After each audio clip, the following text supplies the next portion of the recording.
disclaimers, getting them out of the way. Got a good one here for you. Let's see. Oops, wrong one.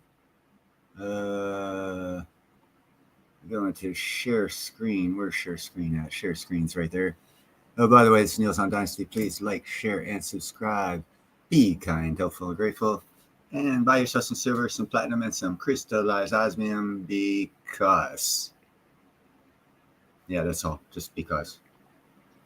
This ain't financial advice, so just because. What's up, C4? Let me get this full screen for you. It's first 10 or so minutes is about a or not new, but existing type of, well, let's see what it says here. Why isn't this nuclear fuel used everywhere? Give them a thumbs up, and let's see what they got to say. Today, we're going to try to make this nuclear reactor melt down. This is very interesting, by the way. It explains why micronuclear also is better than 5, 4, safer. 3, 2, 1.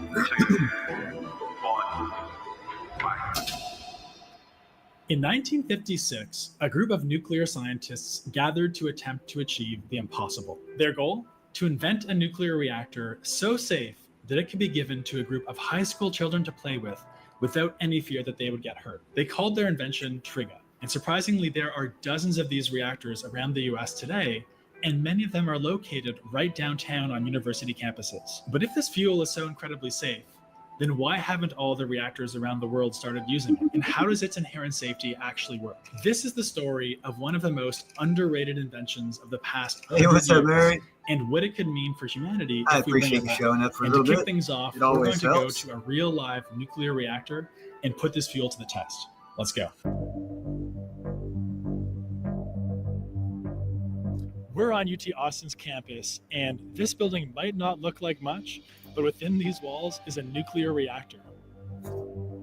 And today, we're meeting Bill, the director of UT Austin's Nuclear Engineering Teaching Laboratory, and the scientist managing this reactor. He's going to be our guide as we see this fuel in action and put it to the ultimate test. We're actually going to try to make this fuel melt down. So Bill's here, let's go check it out. Yeah, I heard that. I was like, holy cow, they're actually going to try and make it melt down. This will be a good one.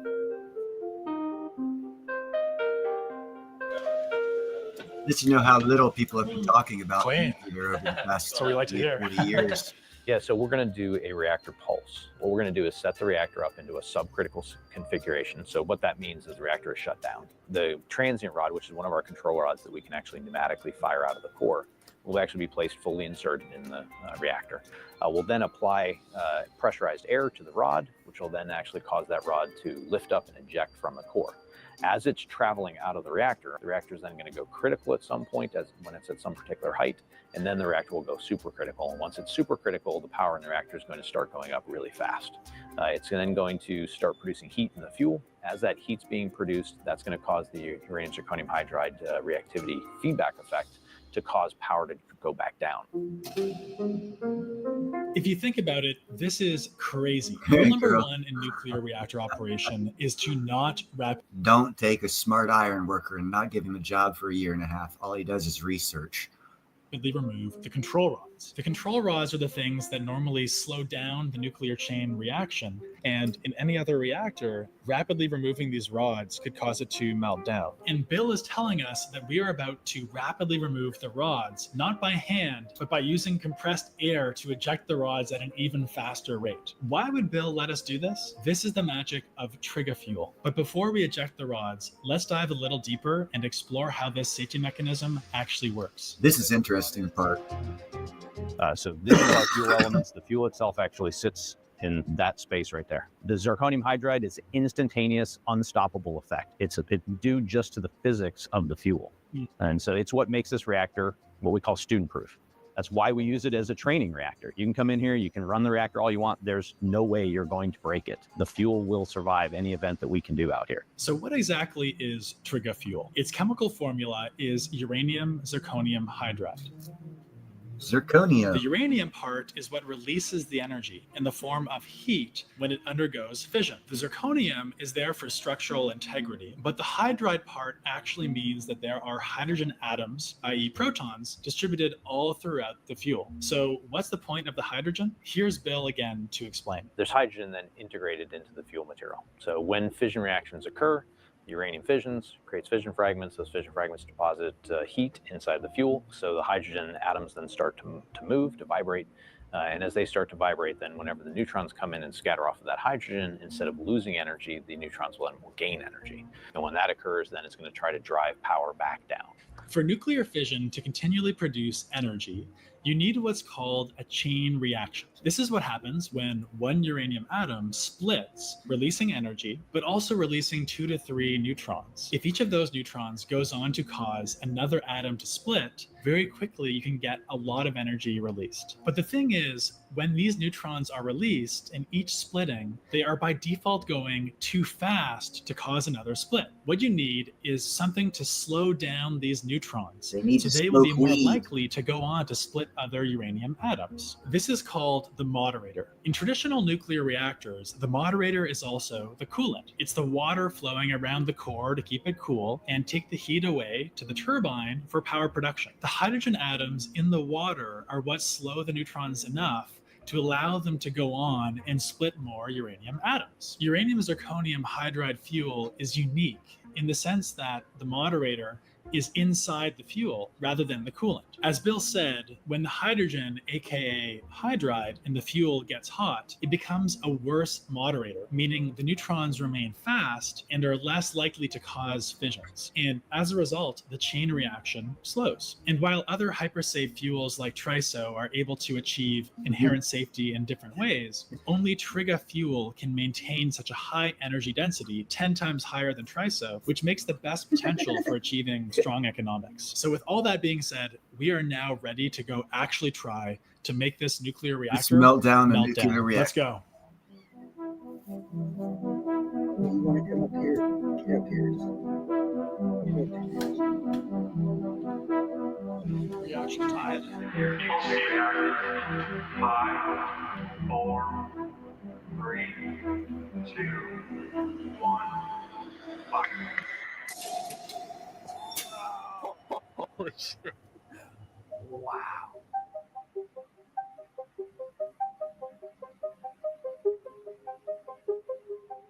Seeing the pulse was incredible. By the way, you might be wondering what that blue glow was. That's called Cherenkov radiation. It's basically what happens when you have electrons going faster than the speed of light in water, kind of like an optical sonic boom. In any case, the fact that those engineers decades ago could create a nuclear fuel that actually cannot melt itself down is mind-blowing. So who were they and how did they do it? It all started in 1956 when a 30-year-old physicist by the name of Frederick de Hoffman had a creative idea. He assembled a group of 40 other scientists, all of whom were tired of applying their efforts towards using nuclear technology for weapons as the government and military had wanted. The group banded together in a small red schoolhouse for one entire summer and brainstormed ways that nuclear technology could be commercialized for the betterment of humankind. They knew that a critical feature of a commercializable nuclear energy technology would be an incredibly high level of safety. And so they set out to invent a reactor, which in their words would be so safe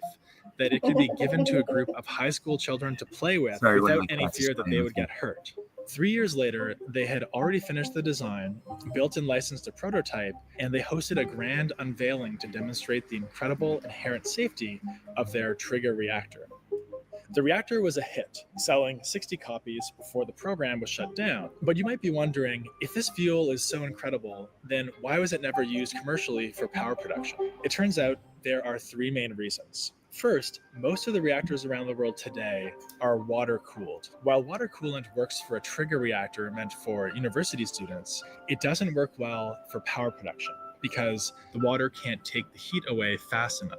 The fuel is too finicky, it's too safe when paired with water as a coolant. Second, the fuel must be kept below a certain temperature. Too hot, and the hydrogen will leave the fuel, called dissociation, rendering it less useful. Note that when this happens, the fuel simply doesn't work as well. It's not a safety concern.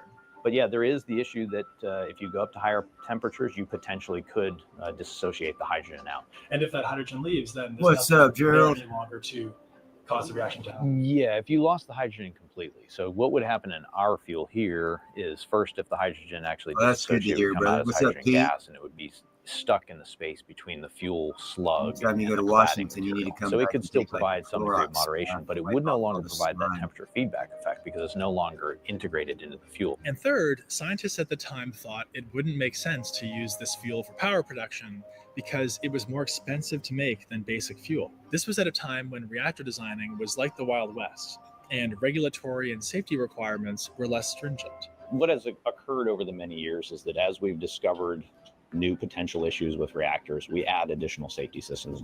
One of the issues with doing that is you have made the systems more complicated. So you've added complications by adding on an engineered system.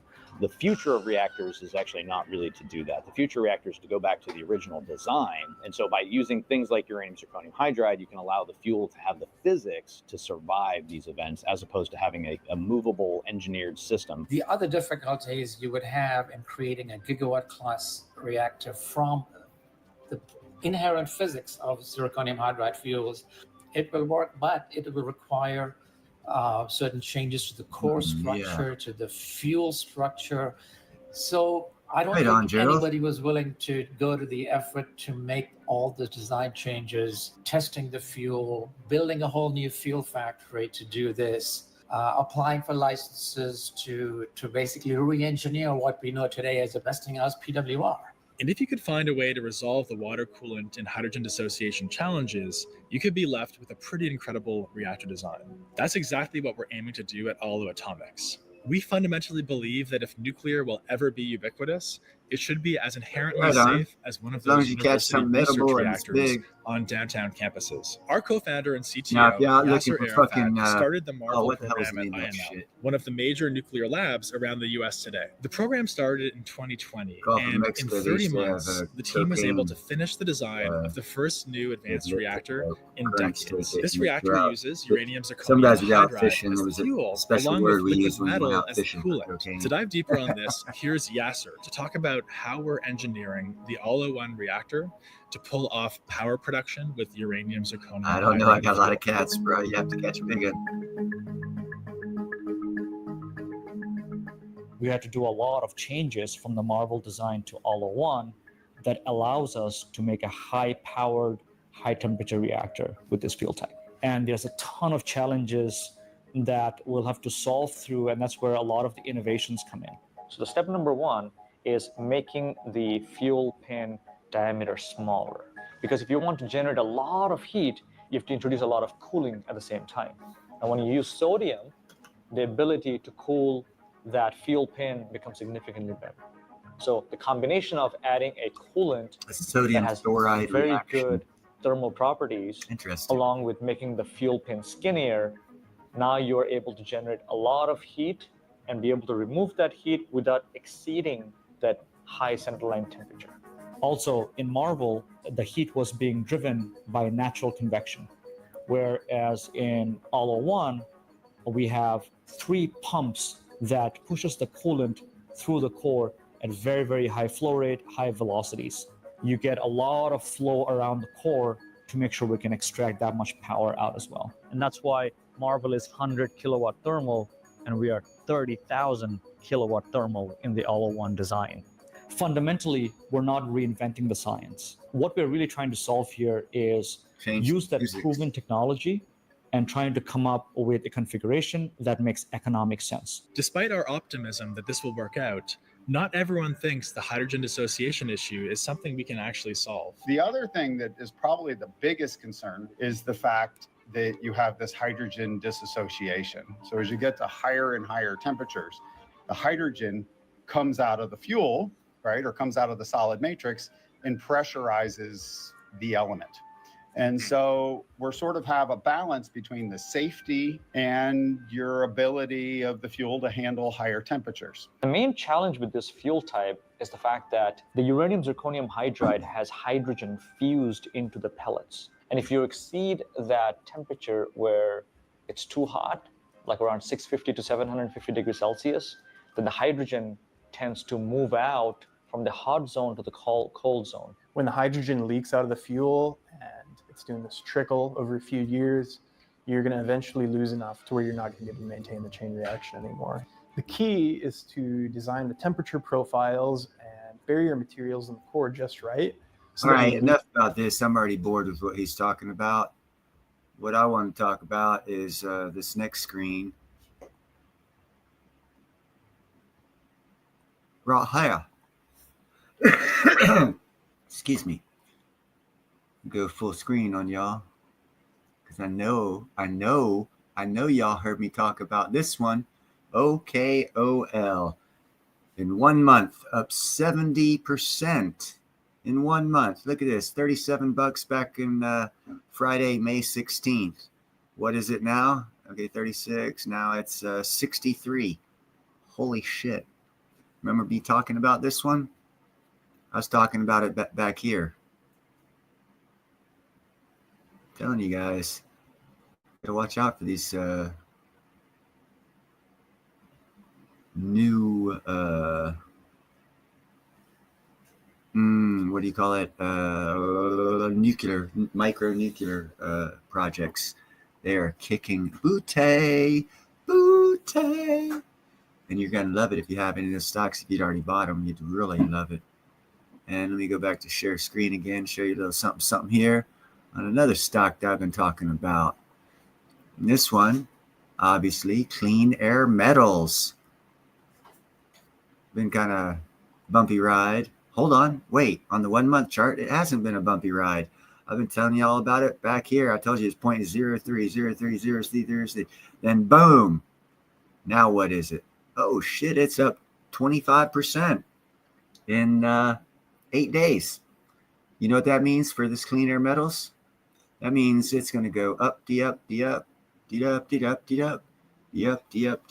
Because you see what's happening to the platinum price? It's going up, up. This right here, 4 cents, 4.5 cents. A lot cheaper than actually getting physical platinum. And you see that increase of 47.33%. It's a larger rise in profit margin than physical platinum. Just to bring it all back down home to y'all, I'm not talking shit when I tell you about these stocks that I'm looking at. Same thing. Hey, what's up, Mary? And the same thing goes for the crypto, ZBCN. Man, let me get on that chart, show you what happened to that sucker. Oh, I got to type it in. I don't have it up here ready. Sorry, guys.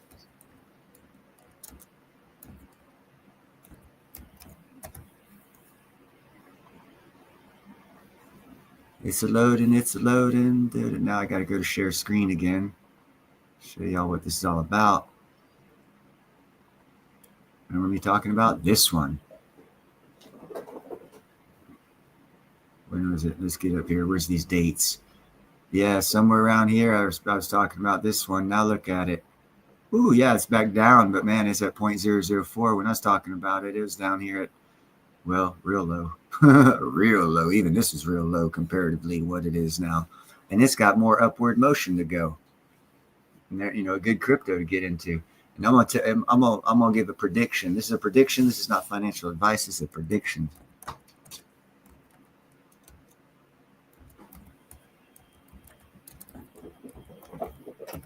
Let's see. I'm gonna get up this one here. Yeah, okay. We're at year to date.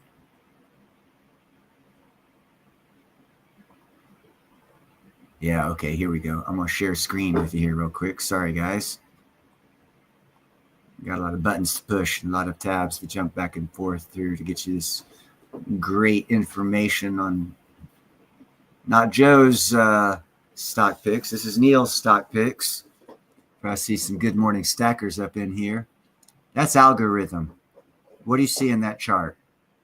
This one, let me get back over here on the screen. Sorry, guys. There it is. Nope, that's not it. There it is right there. Okay, right. Let me roll this up so you can see the dates. This is 2021 to 2022, last halving. Okay, having said that, what do you see in that chart if you know about the crypto charts? I know you gold and silver your good morning stackers crew know about this. That means this algorithm, it can go It will go. Excuse me. Let me rephrase that. Not can. It will go. Damn, that's a small button. It was at 214. It said. Okay, it's at 17 cents now. It's going to get past its all-time high back here at the last halving of $2.14, which means it's going to go up a good 10x easy. When? Not sure when. Can almost guarantee it's going to happen though. Any other stocks or cryptos I talked about? What's up, Zardos? Oh yeah, it's also one of those ISO 220020022002, whatever that is. It's Algo is one of those, along with HBAR and XLM and XRP and a couple others. But those are basically regulated crypto, which means they're solid choices. You don't have to worry about them being scammed. And most likely, if you get hacked and you have those in your account, there's actually probably legal protections for you. That's why they're ISO 02000, 2200, 32200, whatever.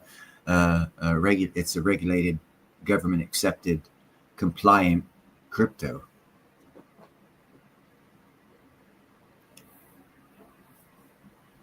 ZBEC, CBN will be the adopted blockchain there. Well, you know what I feel about that. I'm gonna be using ZBCN. I see myself using it just the same as a MasterCard, for which ZBN is actually hooked up with MasterCard.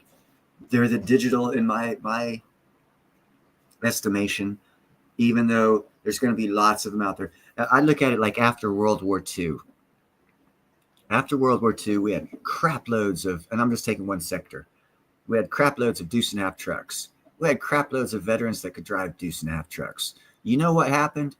We had a crap load of truck driver delivery companies open up in America. And over 30 or 40 years, they consolidated down to the ones that we have now. But there was like thousands of them back in 1945 to 1950, 52, 53, thousands of independent truck moving companies because of the excess supply of the trucks. What I see happening with ZBEC is it's like a credit card. It's like a MasterCard, but in a digital format that also covers other assets in the digital format classes. And there's going to be others, just like in World War II with the truckers. At first, there's going to be a whole bunch in there. But after about 5 years, they're going to get cut down to the real ones. And my opinion, personal opinion, is ZBEC will make it through the end and be one of the top contenders, just like you have MasterCard, Visa, and American Express and Discover. They're the top 4 credit cards. I think in the digital version, ZBEC will be in the top 4, basically digital credit cards.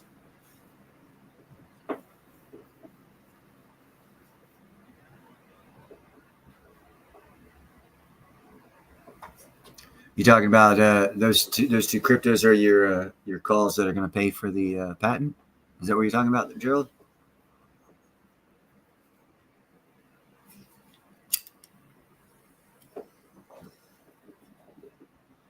See, crypto is going to the profits from crypto, like what Ninja's talking about, rollover profits. Gerald and I got this side gig where he's going to take some of his rollover profits, not put them into gold, silver, something else, but put them into something that'll definitely be exponentially worth more faster than the rise of gold and silver, platinum. While at the same time following the game plan that he's following now. This is a new game plan added to his original game plan of whatever it was that he was doing in the crypto and precious metals department. I got to keep my head on a swivel. I have 4 of the 8 baby cats in this bedroom, and I have 4 of the 7 big cats. And Ginger's swatting at the little ones. They're trying to jump up where she's at, and they can barely get up with their front claws, and they try to pull themselves up, and she swats them, and they fall. Funny big cat, little cat shit going on. I wish I could film it. I film a lot. I miss a lot though, man. They do some awesome jumps. These little critters. Very acrobatic jumps too. Jump up in there, do a full 180, spread their like splits because they got freaked out because another cat came up behind them. Well, in which case, if you're not looking to become up to clue on it instead of clueless, stay out of it as an investment strategy, because you never should invest in anything that you're not up to speed on enough about it to throw money at. And when you go ahead and invest, first off, you shouldn't invest anything that you're not willing to lose. That's the first rule of any kind of investing, whether it be crypto, stocks, precious metals, land, house, car, boat, whatever. If you can't afford to lose it, don't invest in it. Or don't invest what you can't afford to lose. I guess it's the same thing. Similar. Oh, hey, I got one more thing for us to talk about. This is very controversial, and I might get a strike. Should I put something on that might get me a strike and get this live stream shut down? It's going to be about what happened in Minnesota. No, I'm not going to. I don't want to take a chance. Sorry, I thought about it too much. Yeah, and Pete, that's a beautiful thing, my brother. Everyone stick with what you know, man. Stick with what you know. We watch these YouTube shows, like I know most of us here watch Good Morning Stackers.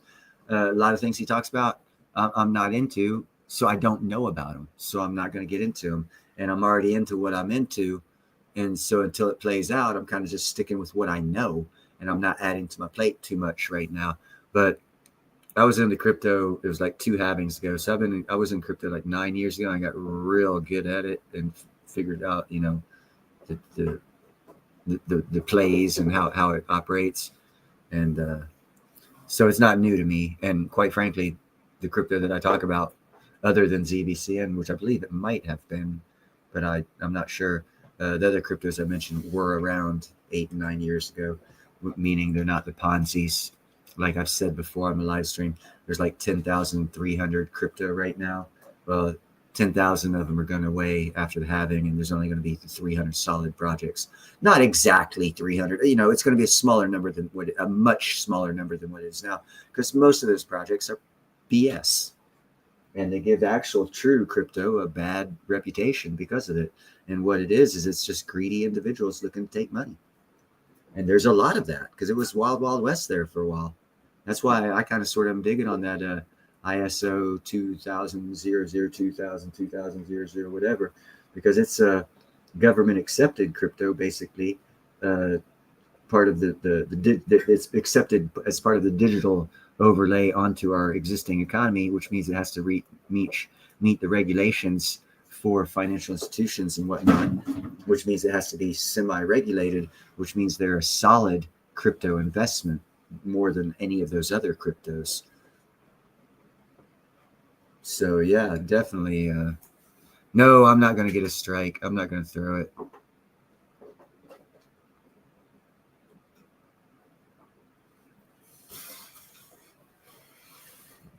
Yeah, I don't know. I'm not going to explain too much about crypto or anything. What I can say is, if you look at the history of the United States and you look at 1836 to 1862, the U.S. Congress passed a law allowing banks to make their own dollars as currency in the United States. And it was some of the best time for the consumer or the regular average American. That's where if you saved $1 in 7 years, it would have been $2. Back in the days where your money doubled in the savings account every 7 years, like in your grandparents' days. The things were just great for the economy.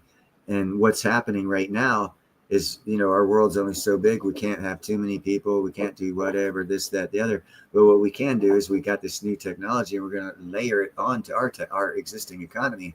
And it's called a digital economy added to our existing economy. And that's going to grow the economy, expand the books, take care of the deficit so much so, and lower inflation and all this other good stuff. But in that doing so, you look at history in America and see what can occur, and you look at the current laws. And as Gerald will stand by me on this, Congress already passed a law stating that financial institutions can produce a stable coin backed 1-to-1 with a dollar and use it as a dollar, a United States dollar bill. And it's going back to the 1836 to 1862 economy, where your savings account will be, depending on what a stable coin you choose to use as currency, that financial institution will be fighting for your business. So almost every financial institution that has a stable coin is going to be offering a large number for savings accounts and a low number for loan interest rates, because they're all going to be competing for the customer. And if, as we all know right now, no bank out there right now in the world is competing for your business. They are charging you for your business. That's where you get your monthly fees and services and all this other stuff. Those are things they're charging you for so they can make money, because it's not a consumer-friendly banking system. Under the new digital format that's coming, the banking system that's coming is going to be consumer-friendly for probably 25 years. And that's where a president of the United States, a standing president of the United States, said he sees the golden years coming for America. He kind of sort of sees the same thing I see. It's written on the walls. You just have to go research those time periods that I told you about, find out what the economy was like. And then if you really want to even go further, find out what happened after 1862, from 1862 for the next 25 years. And that's going to happen in about 25 years. So you can front run that and start investing in things that'll be popular starting out in the next 25 or 30 years. It's like crypto. It's like buying BTC at 1 penny. You know, shit. That's how you become a billionaire. These strategies that I'm mentioning to you, they're actually workable strategies. You just have to be resilient and hold out in your investments. I keep hearing more and more YouTubers talking about space mining. Matter of fact, I heard Randall Carlson. He was doing a live stream today. He was talking about he can't wait to see us starting to do a robotic style of space mining for metals and minerals that are going to be highly needed. And I knew for a fact he was talking about platinum, because as you all know, I've told you before, we only have a 3-month above ground supply of platinum on the planet. That should scare the fuck out of you, and also should tell you why the price of platinum is rising, because all it'll take is China making one large purchase, and platinum will be, what is the saying they used for silver? Unobtainium? Yeah, that's what platinum's fixing to be. You heard it here first on Niels on Dynasty. See, I told you he'd back me up on that.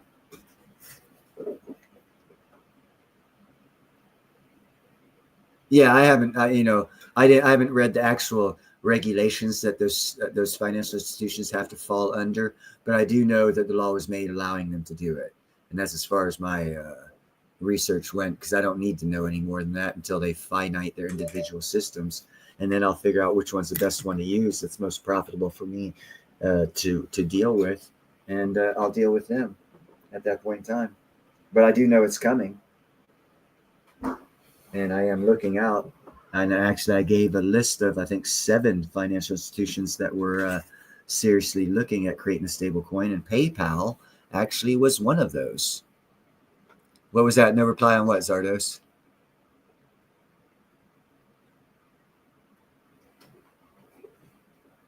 Oh, you're talking to Gerald?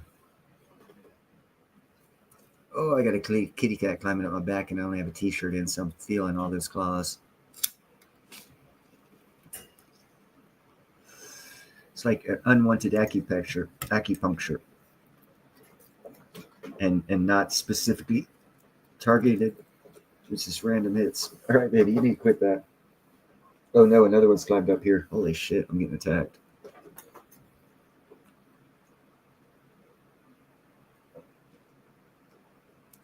So how's everyone Saturday night? Anything else you guys want to talk about?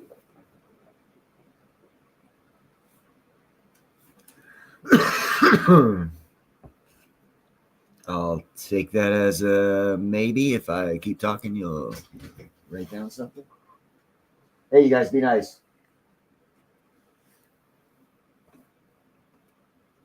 These little kitty cats are fun. You guys are fun but annoying sometimes. Right now they're fun.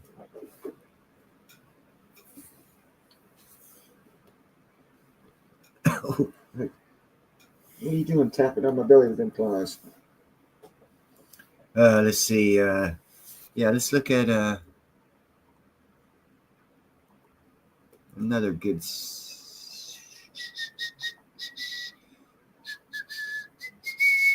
This one right here. You guys should very seriously look into this one because here shortly, probably within, oh, I don't know.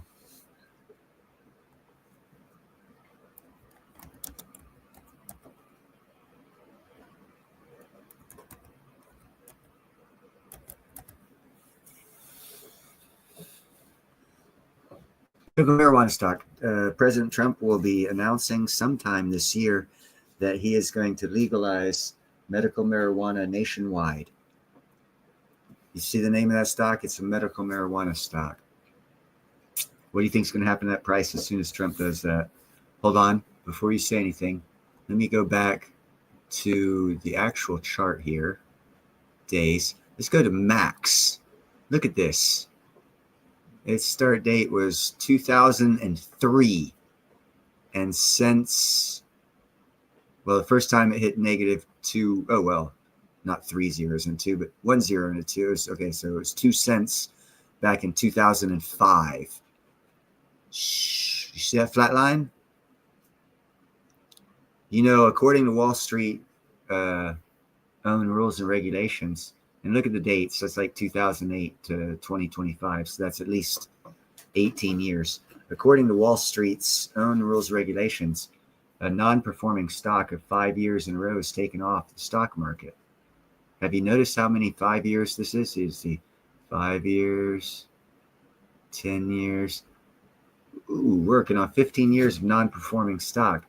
That's, to me personally, not financial advice, but to me personally,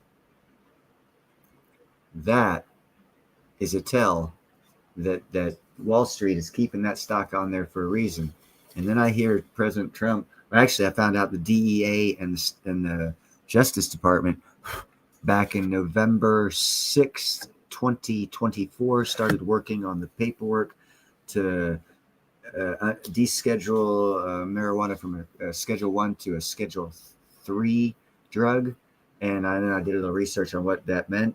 And a Schedule 3 drug under the federal law states that it is able to be used for medicinal and industrial uses. Both things are highly significant. I have not looked at the industrial use of marijuana, but those stocks should go up too. But going back to this in particular stock, once Trump announces the legalization of medical marijuana nationwide, I mean, right now it's at 0.0002. You can probably get 1 million of them for $50. And if you see right there, I know it's hard to see, but at the where underneath my cursor, November 26, 2003, its IPO was at $3,500 a share. Since about this time here, December-ish, they did a 1,000-to-1 stock split, which basically means all these shares would only be max worth of $35 a share. I still bring you to this number here of the point right there. There's 3 zeros and a 2.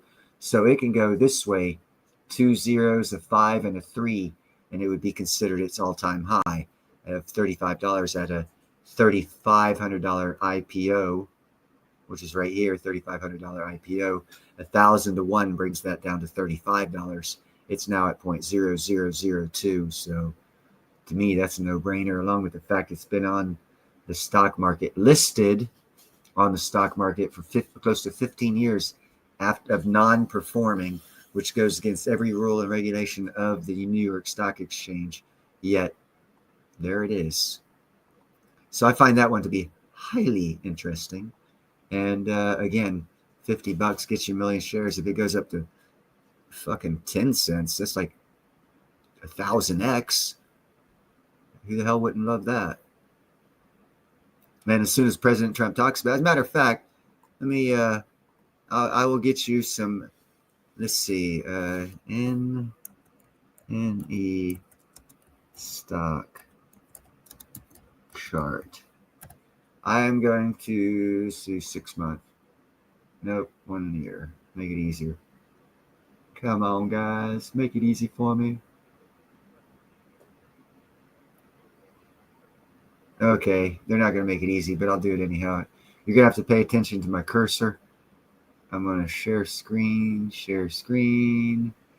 NE chart.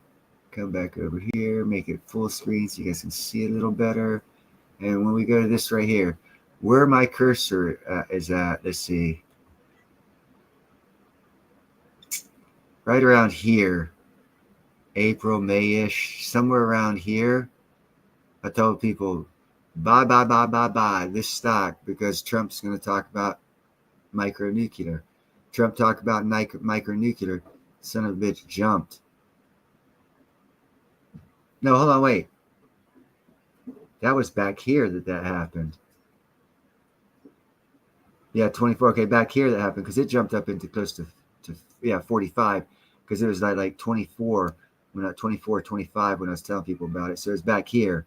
And then a couple of days later, about a week later, Trump mentioned, and it went down a little, Trump mentioned something on that day right there about micronuclear reactors. 1 day, 2 days, 3 days later, it hit its all-time high. 4 days later. I can't get my there we go. At 44.51. 4 days after Trump mentioned on TV about micronuclear reactors. Again, I tell you that the president's speeches and that he gives to the public are all publicized in advance, given like itinerary. You can look into him, see what he's going to talk about. And that is a stock market indicator. If he's talking about like the energy sector and you know he's going to mention something specific about a specific part of the energy sector, my God, this is the biggest tell in the world.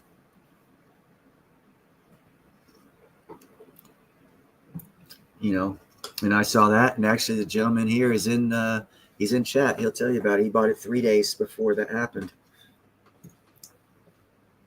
He got, I think, 10 shares for like 200 some odd bucks. And then it jumped up to 450 bucks in 3 days. So I do know what I am talking about. When I go all talk and I talk a lot of shit about a certain stock or a certain crypto, it's because I've done a fair amount of research on it. And I have a very, very good idea that other people are going to talk about it. And that right there in and of itself, just like the long-term play I've been making on platinum. Hardly anyone talked about platinum for 2.5 years. Now, all of a sudden, everyone's talking about platinum. Look at that. What happened to the price? It's up $300 plus. I saw that coming. And you can't say I didn't tell everybody because I've been doing that for 2.5 years. What's up? Another good morning stacker. Knackers O'Reilly. But yeah, you need to check into all of those. They're all, most all of them, except for the nuclear stocks, they're all penny stocks or micro penny stocks, where all you could do, throw $50 at it. Take a chance. It's just like going out and getting drunk one weekend, except you don't have the hangover and you have a chance of making a couple $100,000 on the other end instead of having a hangover. It's not financial advice. It's just damn good advice. I right now don't have the money to invest in it, but because I'm a good person and I say be kind, helpful, and grateful all the time, I practice that. I'll tell everybody. I told, I don't know if you guys know this guy or not. He's a YouTuber known as Economic Ninja. I told him about platinum 2.5 years ago, and he bought 20 American Eagle Platinum Eagles at like $870. Imagine he's pretty damn happy right now, huh? And it's only going up. But he listens to me. And I don't have to tell him about crypto or stock. Well, I might have to tell him about stock. But crypto I don't have to tell him about. He knows all about that crap.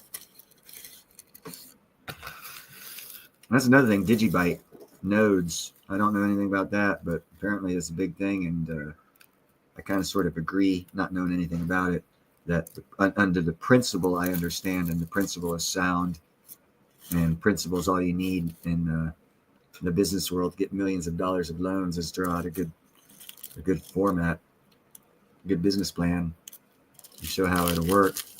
And typically, unless some quirky happens, it usually works that way. It's like the McDonald's business format of franchising and using the real estate and all this other shit. There's business formats, and doing that node thing seems to be for the digital marketplace a pretty good format, a business format, and revenue gain. Of course, it hasn't happened yet, so everything's still speculative, but I'm going to get into it, and that's why I'm talking about it. So I'll talk about shit I don't get into, but I will get into. Hey, like when I get back to work, I guarantee you, my first check, I'll be buying silver, buying stock,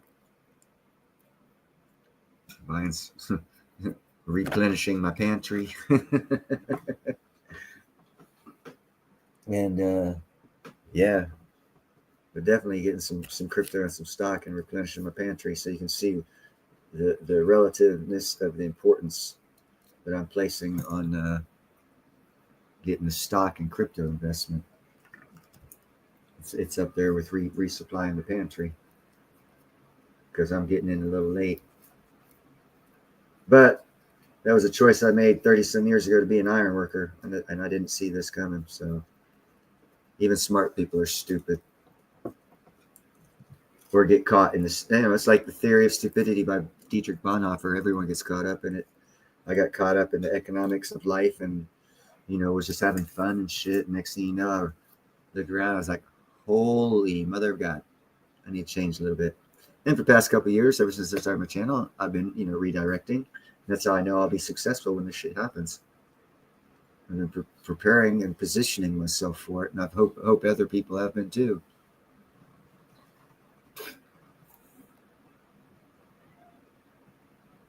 Wood fires. You know what? Funny thing, Jerry. I just had to. Lady I live with has a couple rentals, and her rentals are upside someone else's, and theirs partially burnt down, which burnt hers just last night at midnight. I had to go over there and secure some windows and shit, and I got to go over there again tomorrow and do some cleanup from a fire that just happened. 21 hours ago.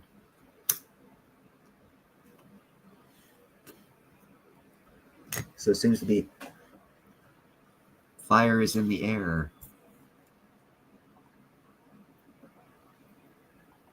Right on. It was a pretty good day here too, Pete.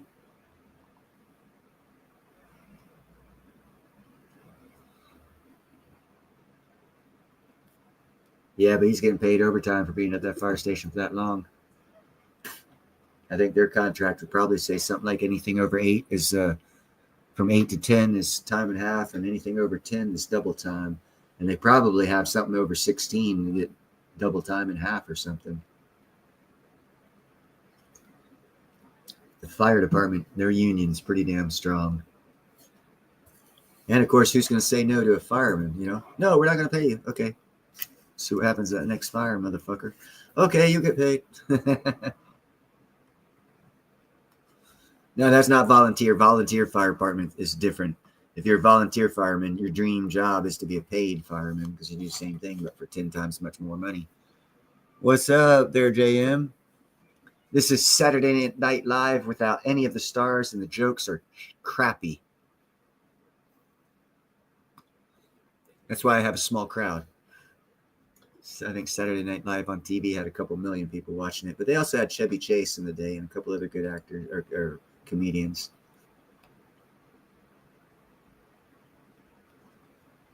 What was that one black actor caught himself on fire smoking crack? Richard Pryor. Oh my God. And then Eddie Murphy was on that thing. Real Saturday Night Live has. Hey, what's up, Jeffro? Real Saturday Night has some good shows on it.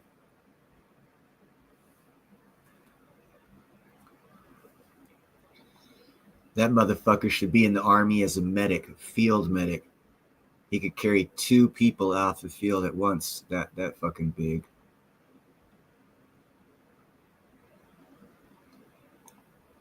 That's a crap ass job, Pete. No offense. Your people don't care about you. I say that though. I've been union most of my adult life though, because I hold myself to a higher standard. I value myself higher than other people. I see. Let me rephrase that. I see the economy different than other people, and I see my value in it as more than most people. So I joined the union so that the skills I learned I would get paid well for, plus get things like a retirement, which most non-union places don't give you retirement. And typically, if they do give you retirement, you really got to worry about getting fired a year or 2 before that retirement comes, so they don't have to pay it to you. And so you got to trust that for 20 to 25 years, the economy is going to be good enough for you to keep that job so you can get a retirement. I heard that. I was like, fuck that. I'm joining a union, bro. That way I can tell my boss to fuck off. You get laid off. They never fire you. You get laid off, go back, go on the board. They give you another job. You find a better job you like. You stick with it as long as you can. I've had like, shit. I've been laid off. Oh, God. Lord knows. Probably over the past 30 years. 250 times. Because no company has, well, nowadays, no company has 2 jobs, 3 jobs back to back to back where they'll keep you as an employee after the job's over. They lay everyone off. So I'm used to getting laid off myself.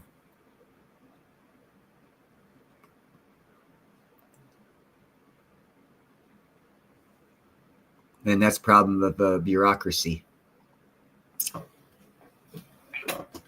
That's a bureaucracy. Bureaucratic.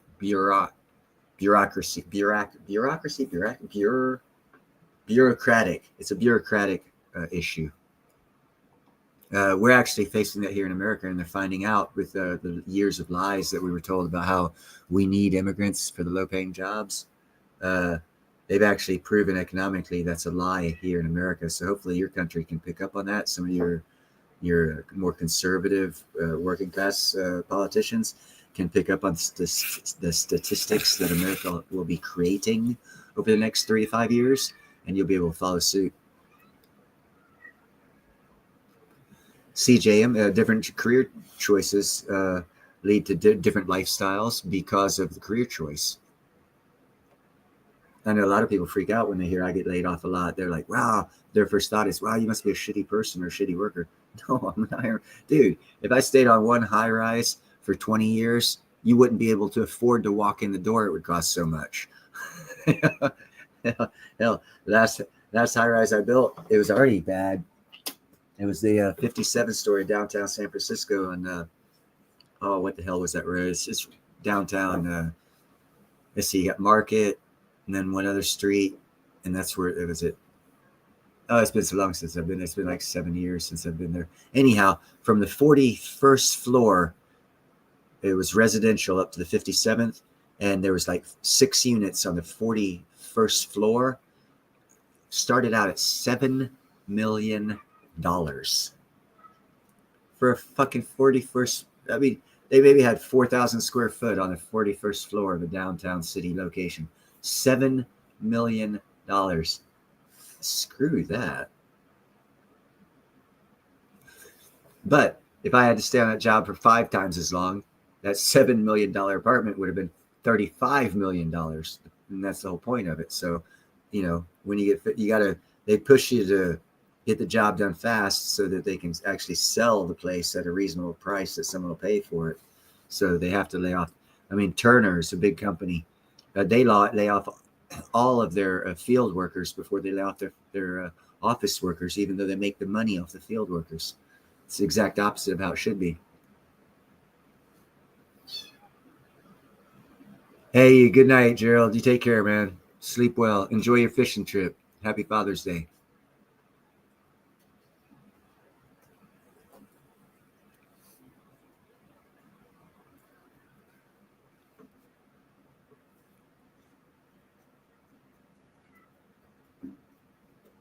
I used to do a good how shall we say it, smartass Yoda interpretation I'd use on people because it's a funny way to get your point across. I doubt I can do it now, and it'll be bad rendition if I try, but I'm going to try it. And it's like something like, much better essence in you. Cry like a bitch you should. How was that for Yoda?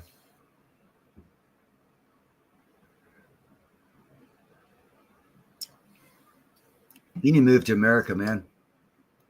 Pete.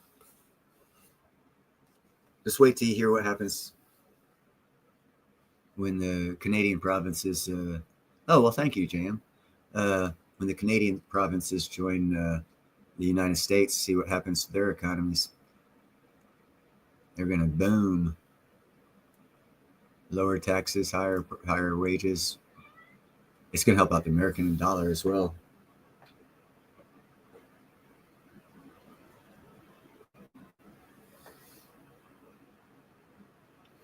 There, we got a little treat tonight. I got a little booger up on me here.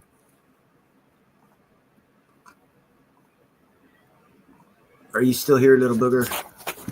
Yep, I feel you. Let's see. I feel him. Where you at? You were just climbing on the back. There he is. Come here, little booger. Camera's that way. Camera's that way, little one. Sorry. There we go. Maybe not. No, don't jump on the computer. Don't have a name for this one yet. I'm thinking Stripes because he's got a pretty cool stripe running down his back there. Hold on, I need to make sure it's a him or her. Her back. I'm sorry, honey. I didn't mean to look up your dress. Yeah, it's a little kitty that's been bothering me all night.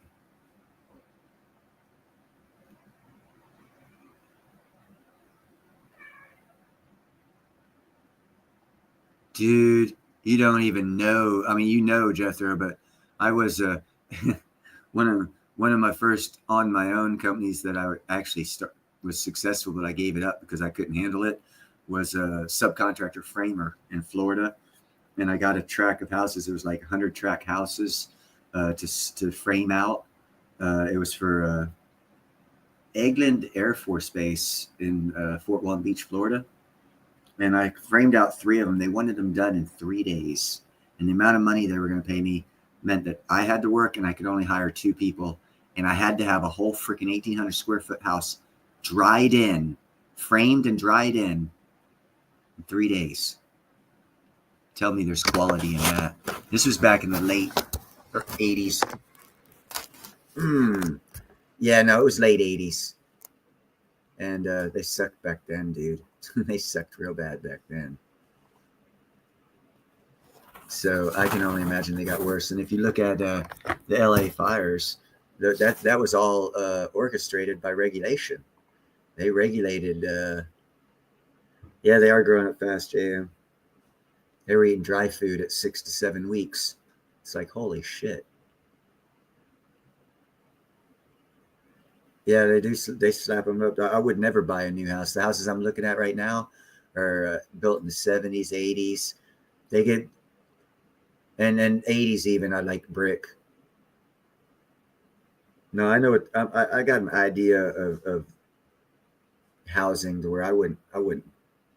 I don't know, man. It'd have to be a real good price for me to touch a house that was built in the 90s, 2000s, 2010s, or 220s.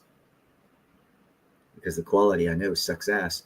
And actually, to be honest with you, back on the medical marijuana thing, by them rescheduling weed from a class 1 to a class 3 felony, making it usable as in medical or industrial use, the industrial usage part will help push the industry of the hemp wood, which I've talked about before on my live streams. The hemp wood is actually stronger than the real wood, even the hardwoods, which are even more expensive wood to get for to build a house. But the hemp wood is stronger. It's more malleable for sway and earthquakes or high winds or stuff like that. and it's mold and mildew and pest resistant naturally, with no pesticides or spraying needed in your house. So that means no termites, ants, mold, or mildew.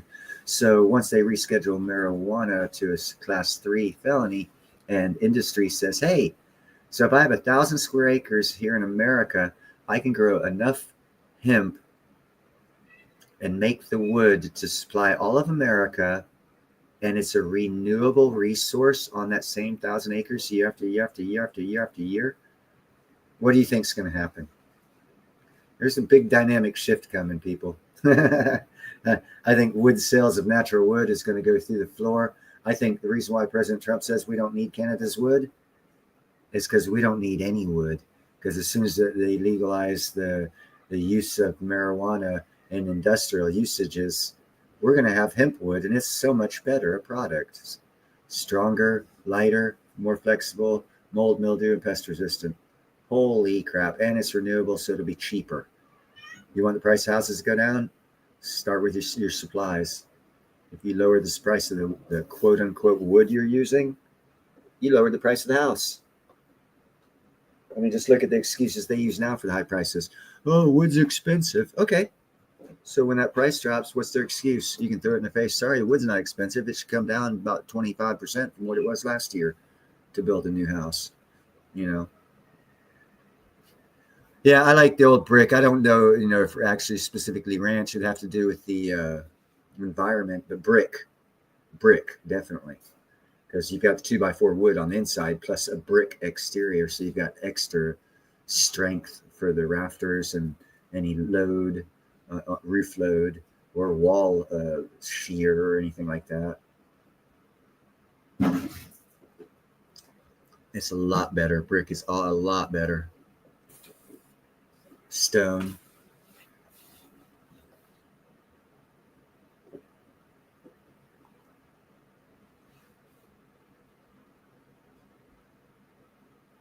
Yeah, it's all regulated. I mean, look at the American economy. I mean, all of us were born, we don't even know where we're being taxed and tariffed by every country in the world. We're just used to it, right? Well, we went from a manufacturing to a consumer nation. That was done because of the taxes and tariffs put on our manufacturing good, made them more expensive to go overseas, or they didn't allow them overseas. So we had to quit manufacturing, and we had to do something with our people. So we made deals, trade and treaties that allowed us to become a consumer nation, and they accepted us as a world reserve currency, accepted all of our money and all this other stuff to be a world reserve currency. Now we're shifting back to a consumer, not a consumer nation, to a manufacturing and consumption nation. In other words, we will be manufacturing everything ourselves for ourselves and selling the excess. That is the next economy that we're into, that will have the overlay of the digital financing and digital everything else added to our economies. That is what I see the future economy being. When they say there's a shift coming, that's what it's going to be, in my opinion.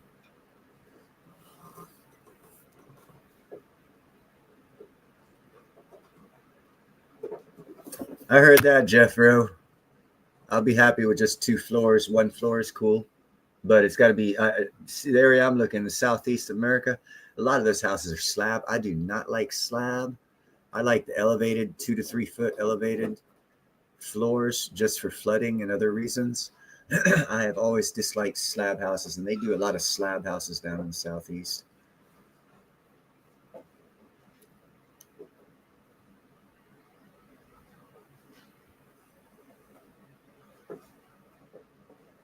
Yeah, see, you have termite problems if you use hemp wood.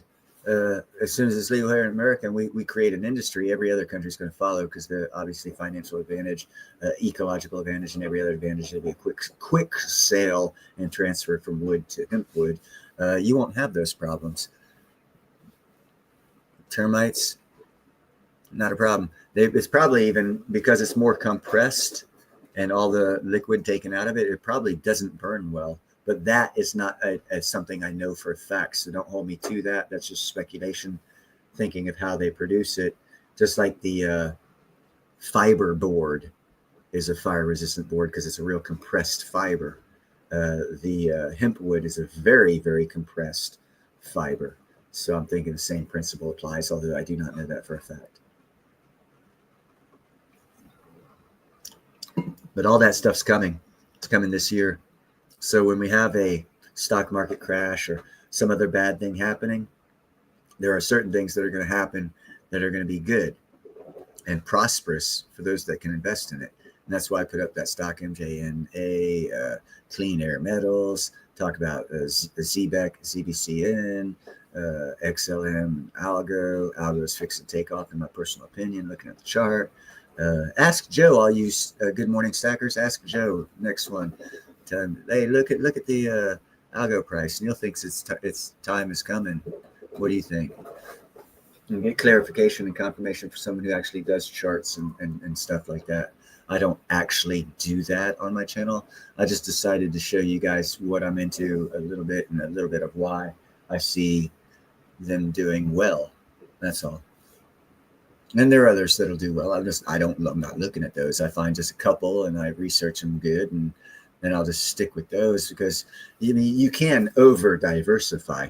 There's a lot of research that's got to be done on these stocks and these cryptos. And I mean, if you're well versed enough to do more, good on you. I got a lot of other things going on in life where I can't spend my whole life just looking at stocks and cryptos. So, I pick the good ones when I do my first observation of and like I said, I was in crypto in the 16, 17, 2 halvings ago. I didn't have anything to do with it last halving. I don't think pretty much anyone did, because of the scenario that we were going through. Not too many people paid attention to it. It wasn't even really talked about, but at least I don't recall it being talked about. There's other things going on, COVID and all that other crap, sideshow stuff.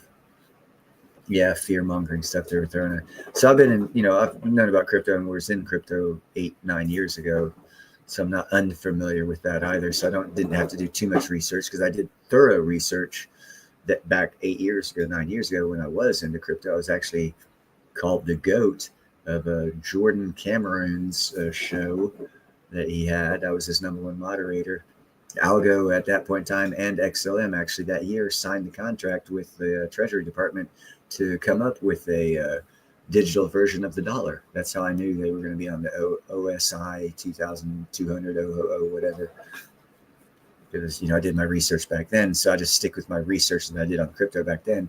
I added ZBN because I did a quick study on that, but stick with the ones that I already knew.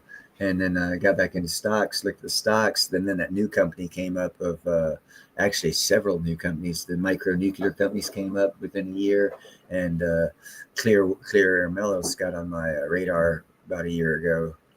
And, those just stuck with me. And obviously they're all well performing. Clean Air Metals, 50% in 1 month.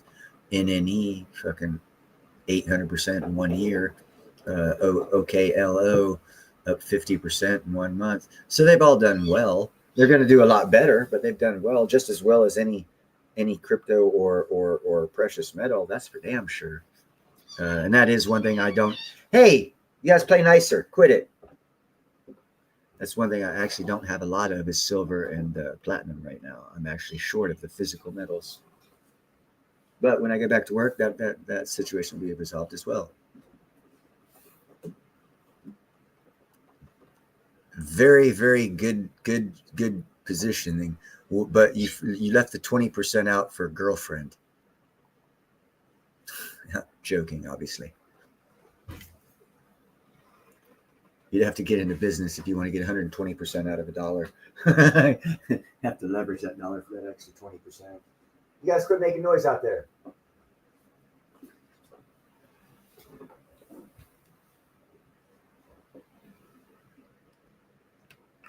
I guess I would make a good dad. As long as they're not bothering me, I don't care what the fuck they're doing. Don't kill nobody, don't kill yourselves, and don't bother me. Have a good day.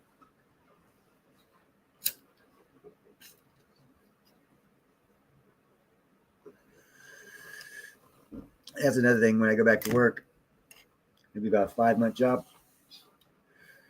$6 an hour. Every hour I work goes into the stock market, a Vanguard fund. So if the stock market crashes around July, my first monetary input through my work won't wait till the beginning of August. So I'll be buying at a low number.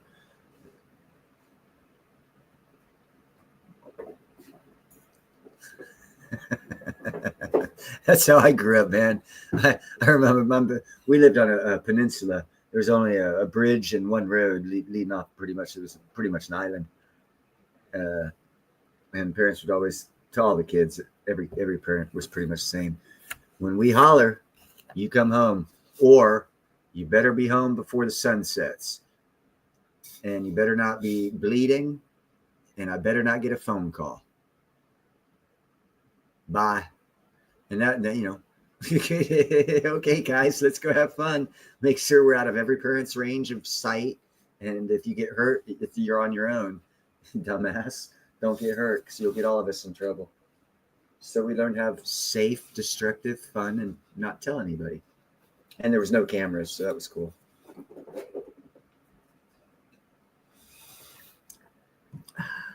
Yeah, the good old days. We used to have bonfires on the beach on the weekend.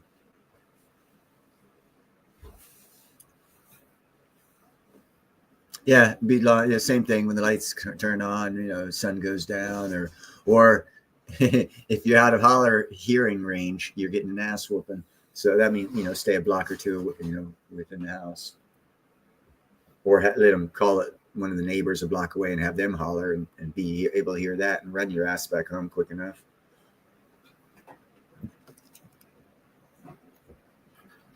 The good old days. The good old days.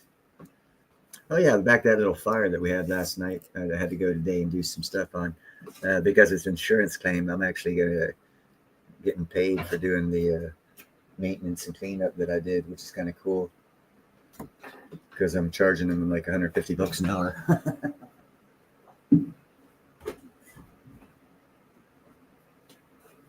And I already anticipate getting 10 hours, so I'm going to get a $1,500 check in about a month.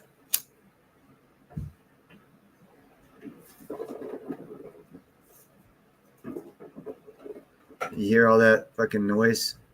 That's little cat's feet running back and forth. All I hear is like little horses.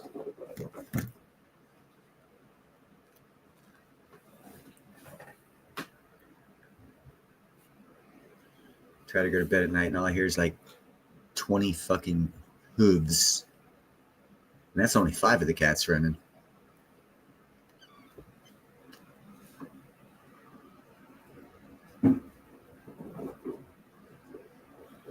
No, they're pretty good. They know when the pride leader goes to sleep. They're asleep within a half hour of me going to bed.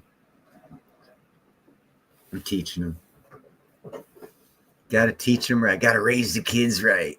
You wake me up, I'm throwing a shoe at you. A couple of times doing that, they get the lesson.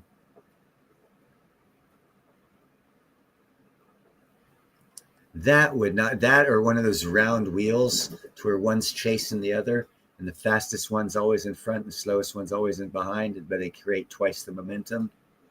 Hell yeah. Except for when they stop and you be spinning around the wheel till the centrifugal force gave in. That would be video. That would be video worth it. That'd be a YouTube video on its own. I might do that.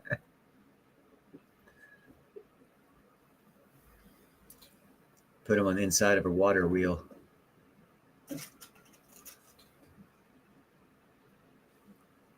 Or better yet, get one of those wheels and put a TV camera, small camera at the high end of it with fish or mice. So that way they always are going up on the wheel trying to chase it, and the wheel starts rolling. So they start running after the mice faster and faster. And that would be a fun video.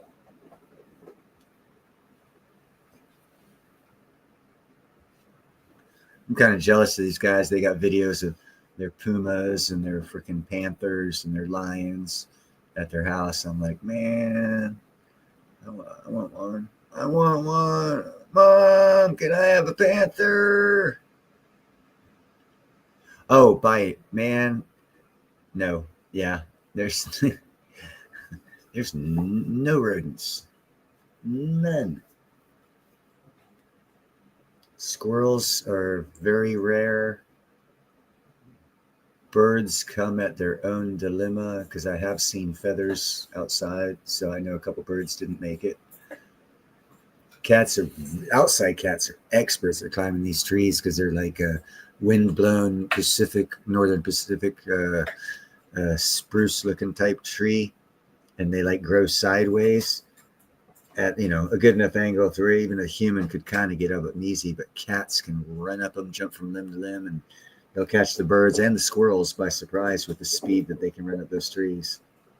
I've been walking on the sidewalk and there'd be like 2 cats in a tree above my head. I'm like, really, guys? Cats ain't supposed to be living in trees.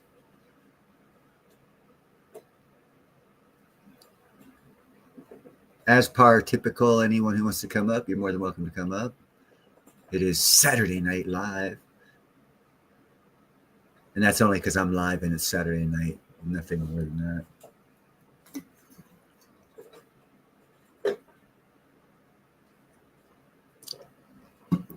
that. Sipping on some tea, smoking some weed, chilling like a villain. Yeah, the rest of the year is going to be interesting. Start July. And it doesn't, stock crash, whatever. I'll be working. So as everyone's selling shit off, I'll be buying it cheap. If you want, there's no requirement. If you want to join, you're more than welcome to. Anyone is. I like having people up here.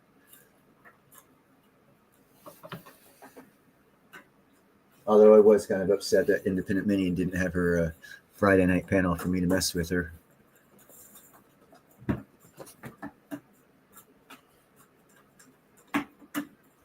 I got over it.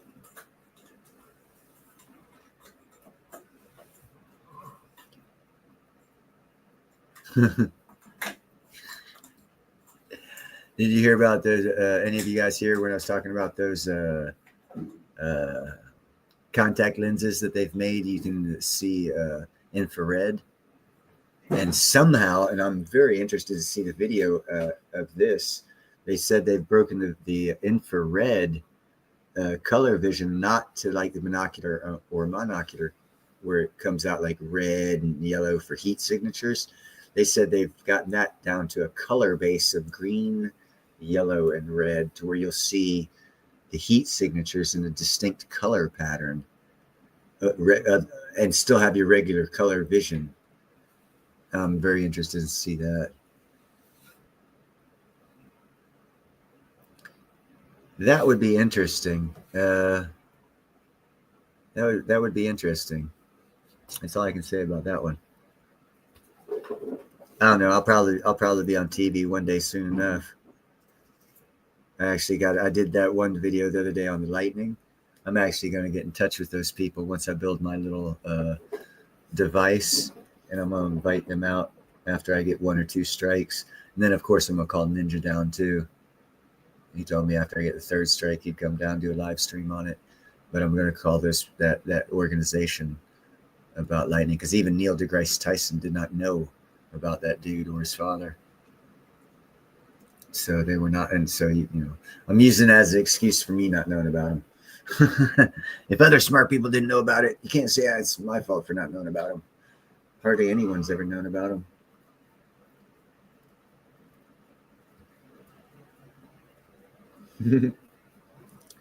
But yeah, I'll get a hold of that group that's involved heavily in lightning. I'm sure they'll be very interested in my work, because I'm using a lot of the principles that that guy's corrected Neil deGrasse Tyson on, and the principles that he used to correct him. I'm actually implementing a lot of those principles in the building of my project. Without having used their work on my own studies, I came up with the same deductions that he came up with. And that, for an uneducated person like myself, is actually a slap on the back, meaning I did a good deal, because other smart people like Neil deGrasse Tyson didn't even know what I knew. And I knew that from self-learning. And then someone who knew better than Neil deGrasse Tyson on lightning straightened him out on lightning and pretty much told him to his face, yeah, you're wrong on everything you know about lightning is a misconception. And the guy straightened him out. And I knew everything that guy was talking about, even though I didn't learn it from him or in college. So point to fact, Self-learning. You can teach yourself anything. There's no reason for not knowing everything that you want to know, other than you don't want to learn it. Because I dropped out of 10th grade. I was at like a D average. Of course, that's if you look at schools traditionally as if they're learning centers. I knew they weren't. Pretty much, yeah. And actually, yeah, I actually enjoy learning, but not traditional shit in traditional ways and manners.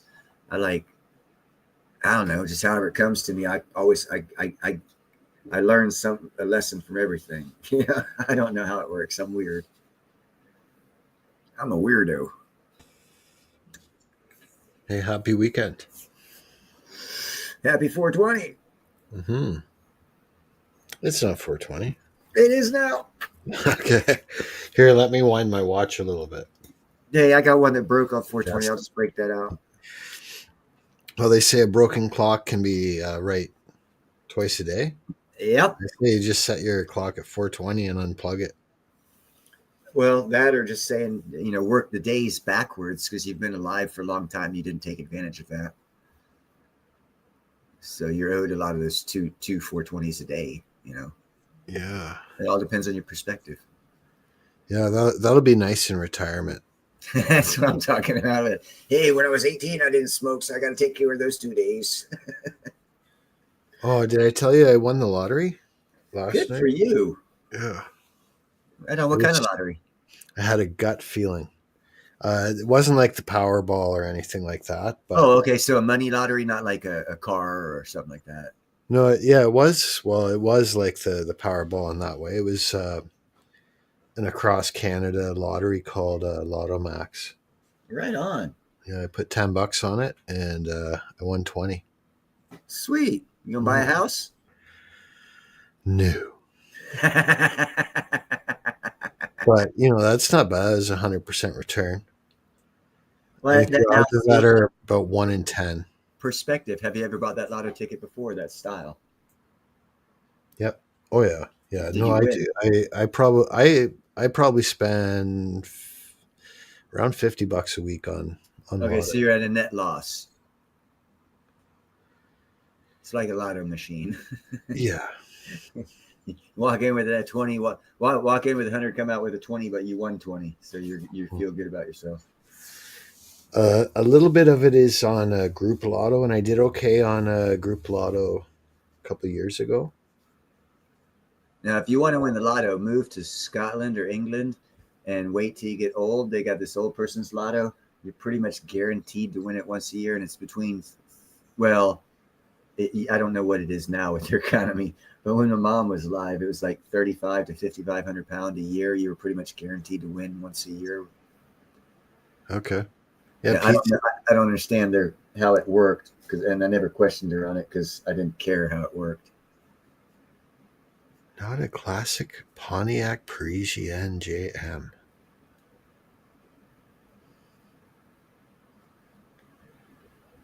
That's interesting. I've driven a Pontiac Parisienne. It was a Pontiac Parisienne Brome, but I don't know where that came from. Yeah, I don't know either. I wasn't going to comment because you put your name on it, not mine. And it had a 354 barrel in it. Badass car. Actually, it went like snot. It was a sleeper, your 4-door square rectangular car.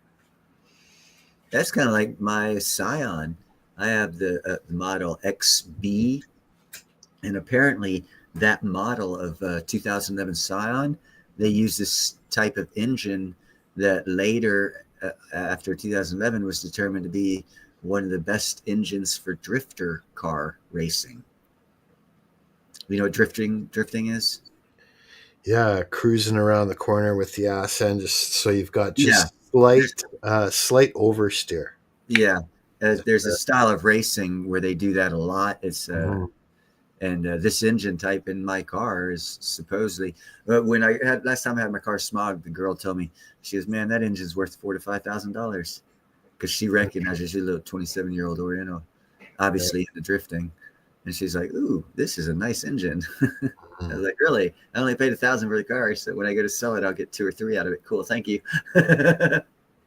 Okay, so Jeff was saying the Parisienne was the Canadian version of the Impala and Caprice, and it's funny, we had all three: Parisienne, Impala, and Caprice. Nice. I had an Impala 2001. In fact, a lot of the cop cars were Impalas and Caprice. Yeah, that's why I got one, man. Talk about sleeper cars. It was white, but basically it was a state trooper car. Had the same engine and everything. Just didn't have the same transmission and gearing. Yeah. I considered buying an older police vehicle, just because it's all beefed up, right? Yeah. A retired vehicle. You'd probably have to rebuild everything because they run them hard. But like, I don't know about in the States, but I heard in Canada anyway, like they maintain them really well. The number one problem that they have is issues that are common to idling for long periods of time because it's colder up here. So yeah, they'll just sit somewhere for hours and hours and hours with it idling, right?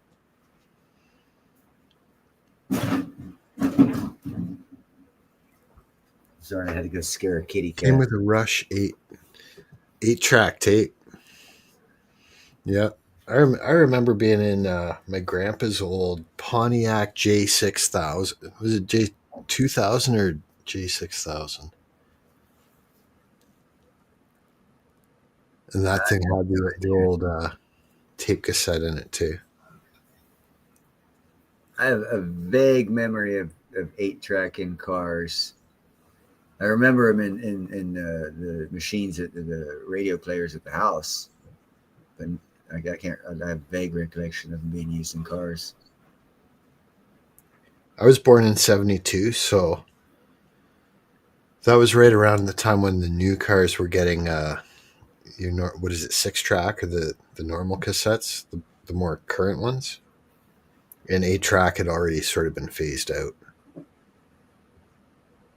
And then, like, if you had a CD player or like a car phone in your car, like, you were rocking. Yeah. In fact, I had a little pickup truck, and I bought one of those fake car antennas when I was in high school to make it look like I actually had a car phone. So it made it look like I had a little more status than I really did. There's nothing wrong with that, my brother. Oh, no, everyone was doing these funky things to beef up their cars, right? To be a little more popular in high school.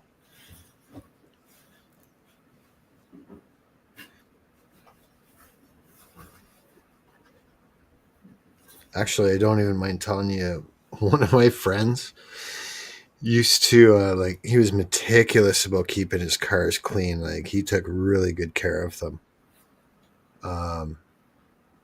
But if he was going out on the weekend, like to the bar or on a date or whatever, he would even go to the point of not just spraying Armor All on the tires, but he'd actually spray cologne on his tires. Seriously. So when he drove up, like, he could drive up, to a Wendy's or whatever, right? And everyone would just get wafted with his cologne. Yeah, different strokes for different folks, man. True story. I've heard worse. Yeah. No, that was freaking funny. I caught him doing it the one time. I was like, what the fuck are you doing? Ain't nothing going on in LA worth talking about. I hear New York's doing pretty good. But, I was watching some more of that footage that they showed in LA with the cop car is parked on the freeway on that overpass. Mm-hmm. Why were they parked there?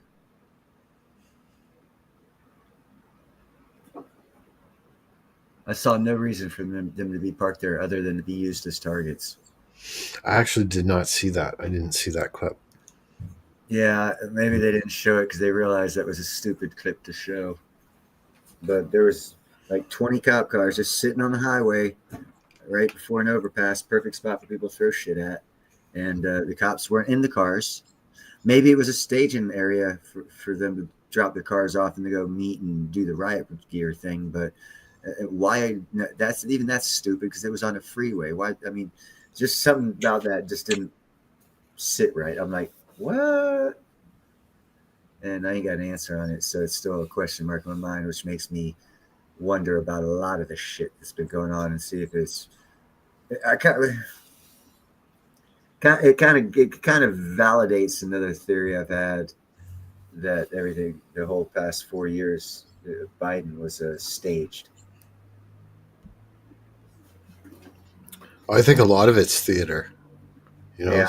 Certainly like global influence can flip the script, but so much of it is planned out years and years, decades, decades in advance. Yabba. That's my feeling as well. But I forgot to congratulate you. I wanted to congratulate you on being back live again. Your last live stream, we were yipping and yapping. Oh yeah, and I got cut off. And it didn't say that the thing had ended on my end. Yeah, I just kept spinning wheel, and I don't like spinning wheels for 5 or 10 minutes. It makes you look stupid. And I got that spinning wheel. I was like, damn, man. It might be like them warning me, you better tone it down. I don't know. I was not watching the YouTube tab. I was just on StreamYard only. Yeah, I went back and watched it on YouTube, and I got the spinning wheel. I was like, But yeah, whatever. The other thing I wanted to mention too was talking about the cats there. Like, I remember when we were growing up, the barn cats would bring us a dead bird. They'd kill a bird and drop it right at the front door. It's showing they love you. Yeah, they're like, here you go. Thanks so much for the tender vittles and the kibbles and all that stuff. Yep. Giving us fresh water here. A lot of people see it differently, but that's exactly how you should see it. Because that's exactly how they mean it.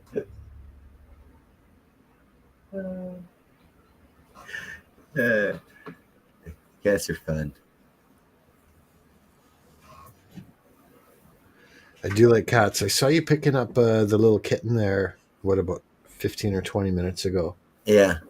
And it just reminded me of how, like, as soon as you did that, I was like, oh, its tiny little claws are going to get bent or injured. But they're actually quite malleable. Very. They feel good when they're climbing up your back, too. Your back scratcher. No, it doesn't feel good at all. I just tolerate it because what the hell else are you going to do? They don't know better. They're just little dummies. They have to grow up in the big bodies, so I can call them big dummies.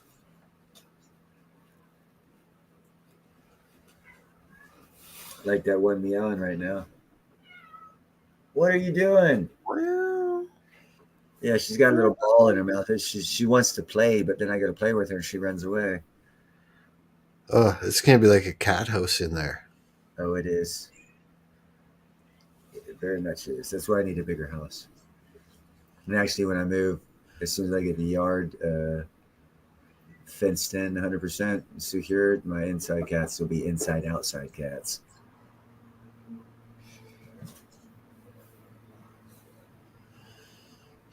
Someone said in the chat earlier, if you could get them running on a treadmill hooked up to a generator, you could get like free electricity. Yeah, it was Jeffro.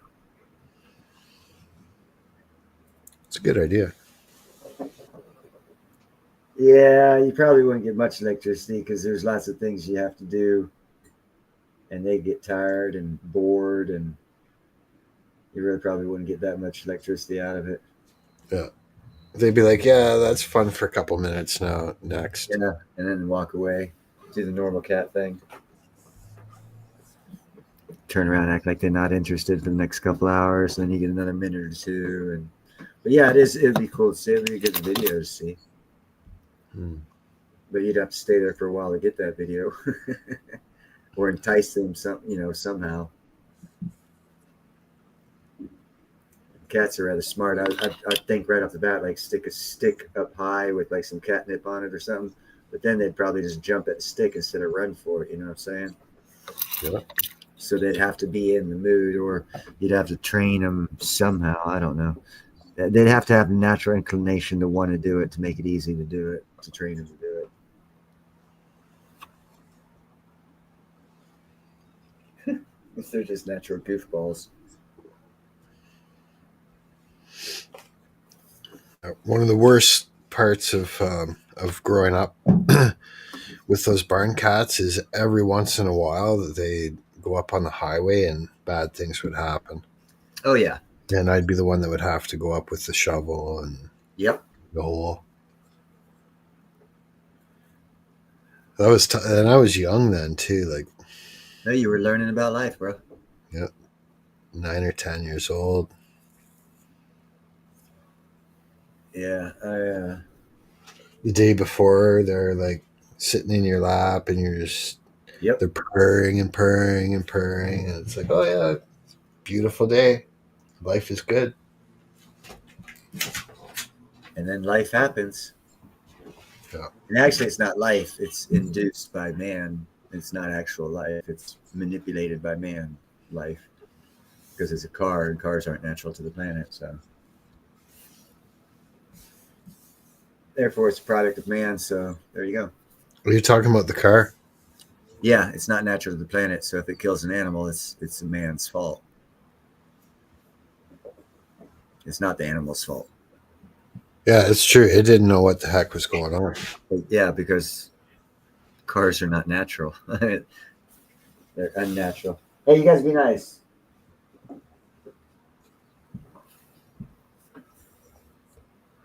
I just want to see if anyone in your chat can tell me what that vehicle is. I'd say right off the bat, it looks kind of like a BMW. It does kind of look like that. Good guess, but that is not correct. Then I'd go with a Nissan. And after that, a Mitsubishi. Right. Hey! Wrong all 3 times? Yeah. There you go, people. You got yourself up. Pete says Suburban. Subaru, excuse me. It's not. No, it's not a Suburban. I was going to say Suburban. Hey, I'm on my second bowl. Leave me alone. This is a car, like if I won, say 10 or 20 million. Oh my God. It's a fucking Bentley. No. I know you're thinking Rolls Royce. I was going to say Rolls Royce next. And then go with Audi. And that's one I wouldn't get. I would not. That's the Rolls Royce there. Oh, wow. Why wouldn't you get that? Just, I don't like being a heat score. I like having a little bit more of a sleeper. And I think that would be heat score. That just brings presence with it. Yeah. When you pull up in that, it's like someone just showed up. Yep. And we know someone from YouTube that drives one of those. Nickel? No, she actually disclosed it on Rocky Superstars channel, so that's why I got that picture. 79? No, Barbara. Okay, so Jeff was saying Rolls Royce is owned by BMW, so whoever said BMW is... I'm right. That was the first thing I said. But this one here is the one that you said kind of looked like a BMW, and this one here is not a Rolls Royce. No, but that one... Okay, so that one's not a Rolls Royce or BMW. That's right. What is that one? I'll just wait for you guys to figure it out. Oh, but it's a sleeper. This thing is track ready, right? Like it'll take out a Corvette. Pontiac. Closer, yep. It is a GM. It's a General Motors vehicle.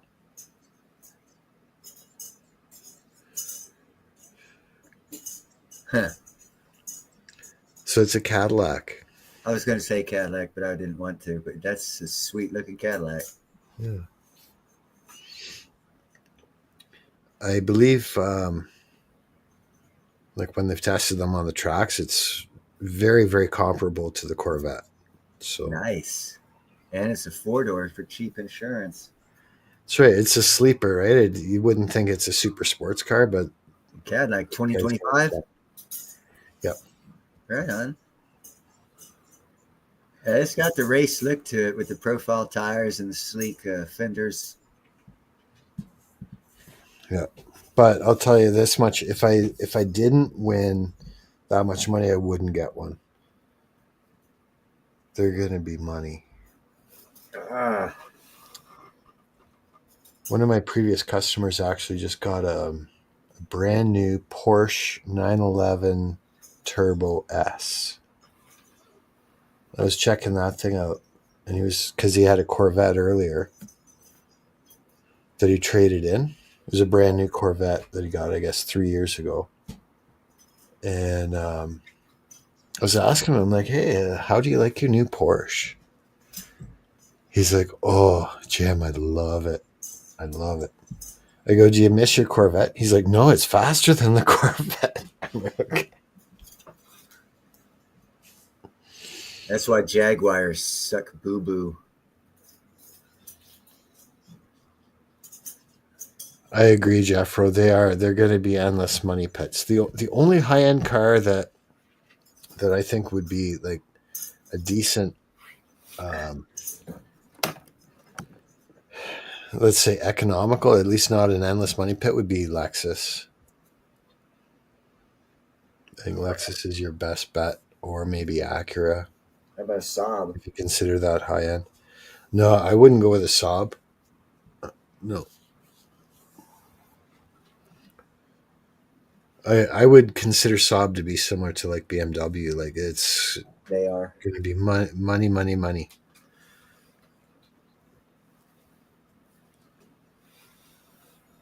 Pete's had 3 cars. A Toyota Celica. There you go. That thing could last your whole life if you take care of it. A Toyota. So 2 Toyotas and a Nissan. Yeah, no Saab's. Saab's gone. I had a buddy, that's all he'd drive. He was a car salesman for Saab. Every year he had a new Saab. One of my ex-girlfriend's parents had a Saab. Saab 900 Turbo.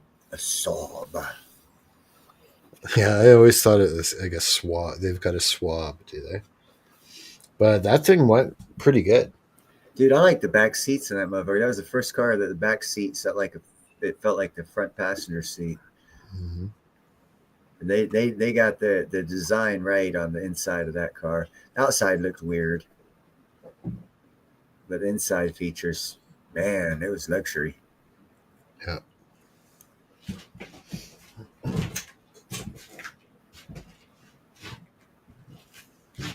I don't think I ever had a car that I paid more than $3,000 for in my entire life. Really? Yeah. I've had several vehicles that I paid less than $3,000 for, like maybe 5 or 6. But certainly not all. A lot of them are a lot more than that. Yeah, I've never owned anything that I paid more than $3,000 for, ever, my whole life. Wow. Oh, and I found out that VW 2025 I was talking about. Yeah. It's the retro VW 2025. They actually have a special version of it that's a remake of the original 70s looking Bug, but modernized. Oh, Knockers just said Datsun 120, which is interesting because I was just thinking of the I think it was a Nissan 280 ZX.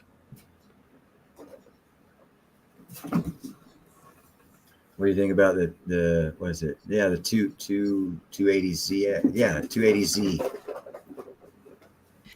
Yeah, my buddy had one of those, and I got to drive it for a couple hours on a nice highway. So I got to push it through.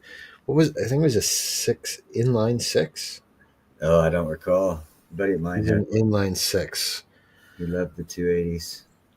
So like it wasn't going to win any races against a serious race car, but it was a nice cruising car. And every time you shift, you know, like Yeah. when you do that, the back end dropped down as soon as you hit the gas. Oh yeah. It was That's probably like half a foot of good torque left in the yeah. rear end. So the suspension was actually pretty it wasn't super sports tuned. So it wasn't like solid as a rock like a Corvette. It was a little more of a mushy suspension, but really comfortable cruiser, and it looked sporty, and you know, it went fast enough. Right on. A good friend of mine's dad in the 70s broke into being a millionaire off of being the only paint and body shop for the original Corvette, the fiberglass body Corvette. In the 3-state area, he was the only authorized body guy for the Corvette back in the 70s and 80s. Fiberglass. Yep. It's tough to work with. Yep.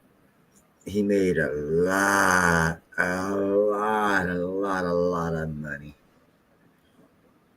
Hand over fist in that business.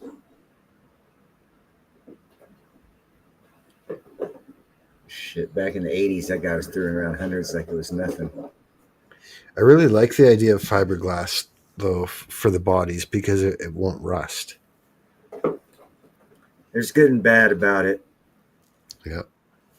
I like the idea of compartmentalizing the outsides to where if you only screw up a fender, then you only have to replace the fender and not the whole front end type deal. And that's because of regulations of the car industry wanting to make more money, how they design that. And if they designed it more owner friendly and for expense friendliness, they'd have designed that car differently. But they were going for money, so you know, greed is good, as George Bush said. Yep. And obviously, I disagree with that, but whatever. Saab just went out of business. They didn't have a lot of sales. A lot of people didn't like the look of the Saab. It threw it off. The interior design was beautiful, but the exterior look was crap, and it didn't sell well at all. Well, and like what psychologists will say about greed is it's a two-pronged thing. The two greatest motivators for people is fear and greed, and neither of those are positive. Right? Both of those are negative. That just shows you most people have the wrong perspective. They're the greatest motivators for humans, according to like any psychologist. You got to take that psychological study into perspective. They were looking at in the society that we live in. That's right. The way it's set up. The way it's set up to run. That's the way. Because I was just thinking about this the other day. Actually, economics is evil. As we've known it in society, they've done so many throughout history of the rise and fall of many civilizations. They've tried different monetary systems, and they all end up corrupt. Here, Jeffro's got it. So the 280 that I drove would have had a 2.8 liter inline six. So there you go. It's not like it's gonna, take out super sports cars, but that was a fun car. Yeah, their auto business went to shit. They closed that division down. It's a nice attempt. They just had a bad body style. If they changed the body style, Saab would probably still be around. Just that body style sucked ass. I never liked it. I didn't like it until I sat in the back seat, and then I was like, "Oh, I like this," but I wouldn't want to be seen in it. Because it didn't look cool. I actually thought they were still around. Nah, shit, I haven't seen them in years. I've seen a fairly new one. Let's see.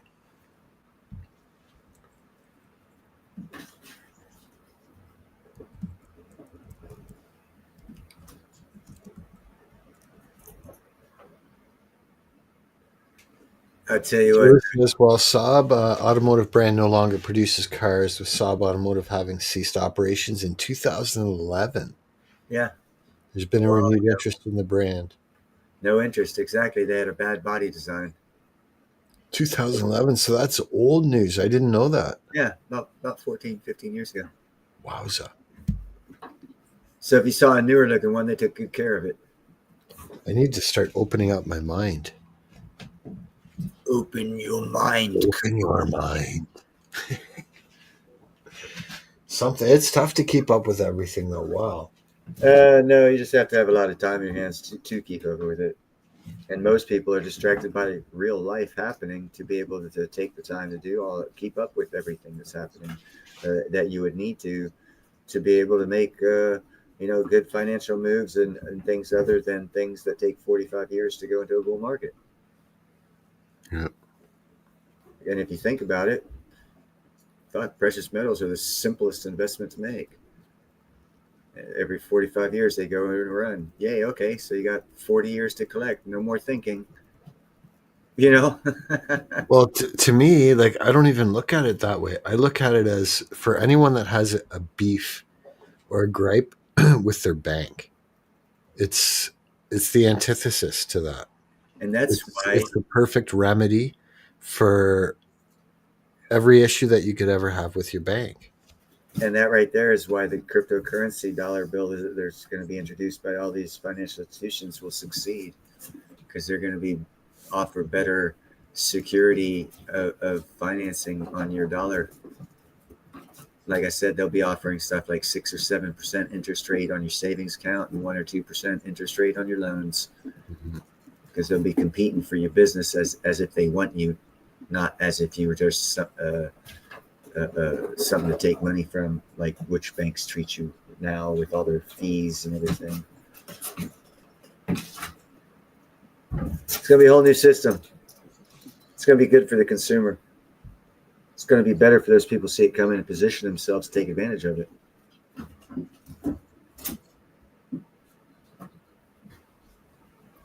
But that's just the way I perceive it. I might be wrong. I doubt it. You usually win. That's true. And if I try, I actually do pretty good.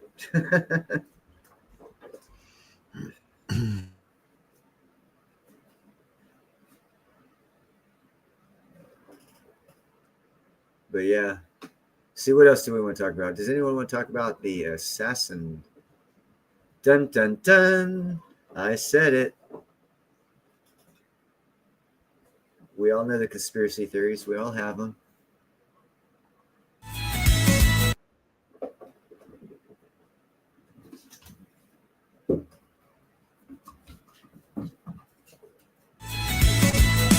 Interesting thought.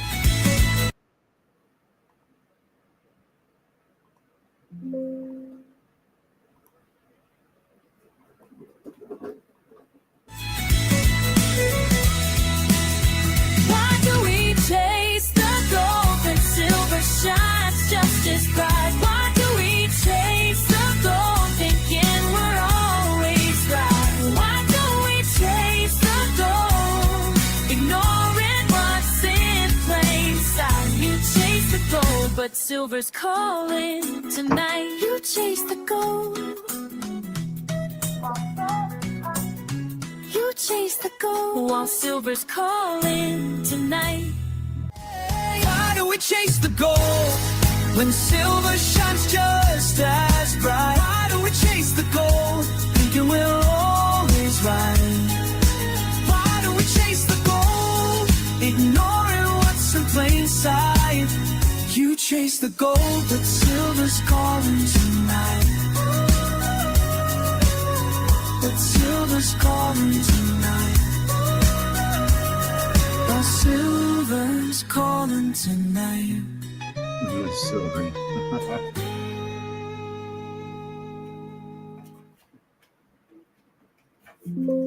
Nicely done. Actually, copper on its own is going to shine real white, real nice. Because back to, and here, this nice little weave here, back to the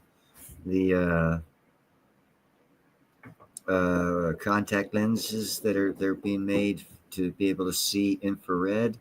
Yeah. That exact same technology is what has made a new style of solar panel that can actually absorb the light spectrum that you will be able to see using those contacts. It absorbs the light spectrum of the infrared along with the visual spectrum that the right now common solar panels use. The new solar panels can gather energy off of the infrared as well as the optical spectrum of light, which means they're more efficient. They produce more power, and also they found that copper works better as a conductor in those types of solar panels than silver does. I really like copper too. I really do. But I still think the best way to get it is either scrap copper or if you've got money you want to throw at it, then buy a copper index fund or something like that. You see, I'm uber duper poor. I went ahead and said, I'll get 300 ounces of copper rounds, 99.9% pure. Well, I like those too, but you got to make sure you're not paying, $1 each for them. You want to be I paying. paid almost $2 for each of them, bro. How much? Almost $2. It's like $1.78 per coin. That's massive premium because I think Oh, yeah. copper and it's only 25 or 50 cents maybe. I know. But you got to understand, I was also a welder. I got a lot of scrap copper, bro. No. If I'm gonna save something, I want it to look pretty. I bought a couple tubes of the copper rounds, and the one tube that I bought of them was the pot leaf. I showed my COVID copper round, right? Yeah, it said make nature legal again or something like that. No, it was it said how to kill COVID, and it was a copper coin because copper can actually help sanitize your hands just like silver can against COVID. Yeah, but you can actually sell those if you're playing poker with some collectors or you're they're numismatics. It's the numismatic market that you're hitting, and of the numismatic market, you're hitting the copper people of the numismatic market. So it's a smaller market, but it's still there. There are some that are collectible. Yep. But even just like as a novelty thing, like people, I've seen people pay $5 for, the pot leaf on a copper round just because they wanted it just for novelty. Exactly. Right. And they know it's pure copper. So it's really cool. You can use it for poker chips, whatever.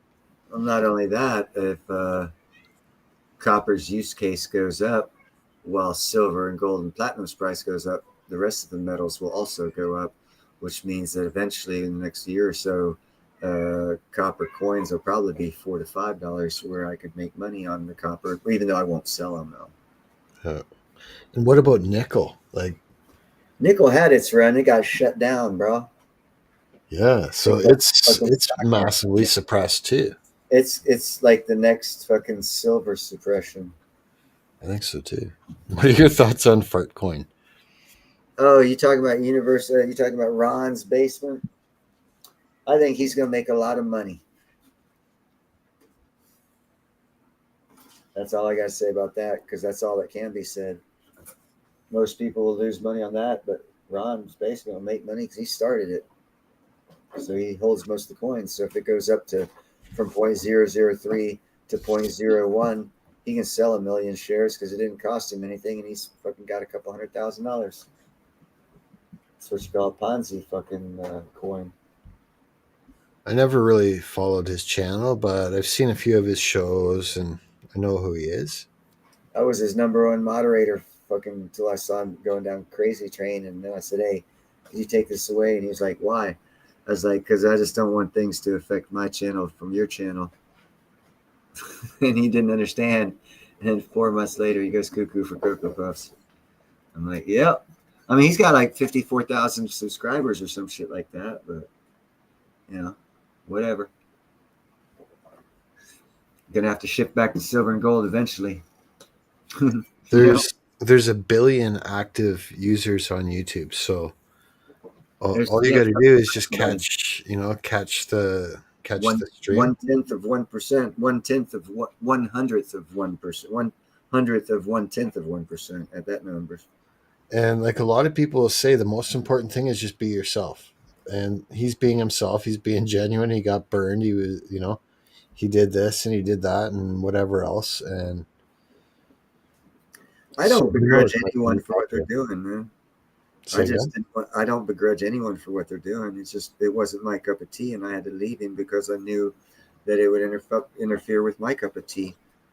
Yeah. Because I'm not doing the meme coin thing. I'm not trying to educate in that manner. I'm not trying. That's not my thing.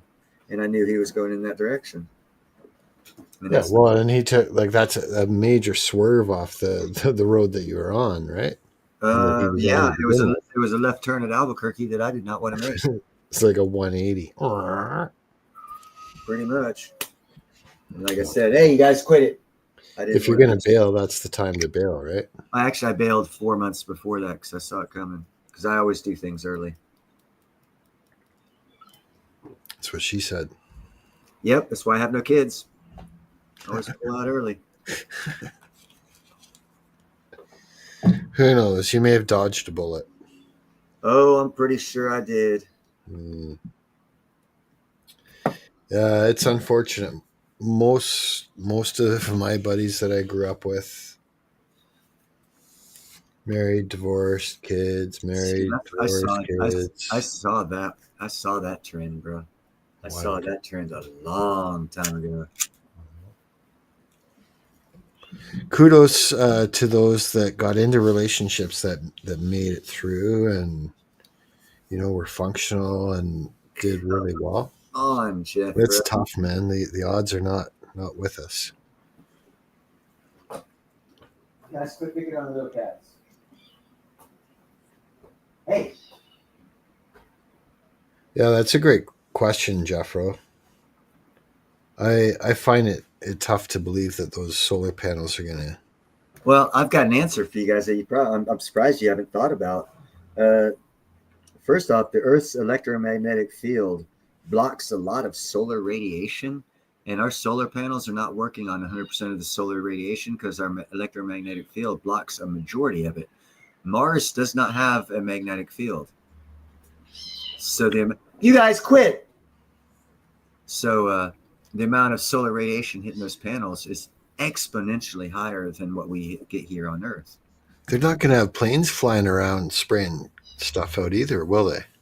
Well, irrelevant to that, our Mars doesn't have an atmosphere for that shit to stay in the atmosphere. It doesn't have a magnetosphere to block the solar winds that are hit Mars. That's actually what our planet will look like when we lose our magnetic shield is Mars. Our atmosphere will get stripped from the planet and washed away over time, just like what happened on Mars. And the solar panels on Mars are a lot more effective. And quite frankly, they came up with a design to knock the sand off. And they discovered, I guess by chance or luck or whatever, I saw a little documentary on this. The sandstorms over there actually help clean the solar panels where they thought they would leave a residue, like here in the deserts. When the winds blow in the desert on solar panels, they leave a film and whatnot. That phenomenon does not happen on Mars to dirty the solar panels to reduce the amount of solar radiation they could absorb. So those couple things. What's more interesting to me is what is that? Voyager. How all of a sudden systems come back online that have been offline for 20 years just because it flew outside the heliosphere or some crap like that. We lost touch for it for 3 or 4 months. It comes back, gets in touch with us, and its systems are working that haven't worked for decades. That's more interesting to me than the Mars rover. Although the Mars rover jelly rock is an interesting story to talk about, if you guys know about that. I was wondering if the skies in Mars on on Mars have clouds? Like, does it get cloudy No. on Mars? No. Well, this says that yes, the skies on Mars do have clouds. They're composed of either water, ice, or carbon dioxide, depending on the In altitude. which case, why did we ever think there was never fucking ice on Mars if they have clouds? Right. And why are they telling us there's no atmosphere? This was an AI generated response from Google. Oh, well, But then it says it's probably wrong because those two questions I just asked are two things you need to have clouds. You need to have an atmosphere, and you need to have an environment, magnetic field to hold in that atmosphere. the clouds that are typically found at the planet's equator in the coldest time of year, when Mars is furthest from the sun in its oval-shaped orbit. Yeah, I wouldn't believe everything AI says. I don't know what to believe anymore, man. But yeah, that's why I say DYOR. Do your own research. Just because it's new. I mean, I can bring out here. Let me see. I'll bring up some. We'll see what Wikipedia says about. I guess maybe not Wikipedia. I'm going to put it in Google and see what Google says. Dr. Max Gerson. Let's see what they have to say about this gentleman here.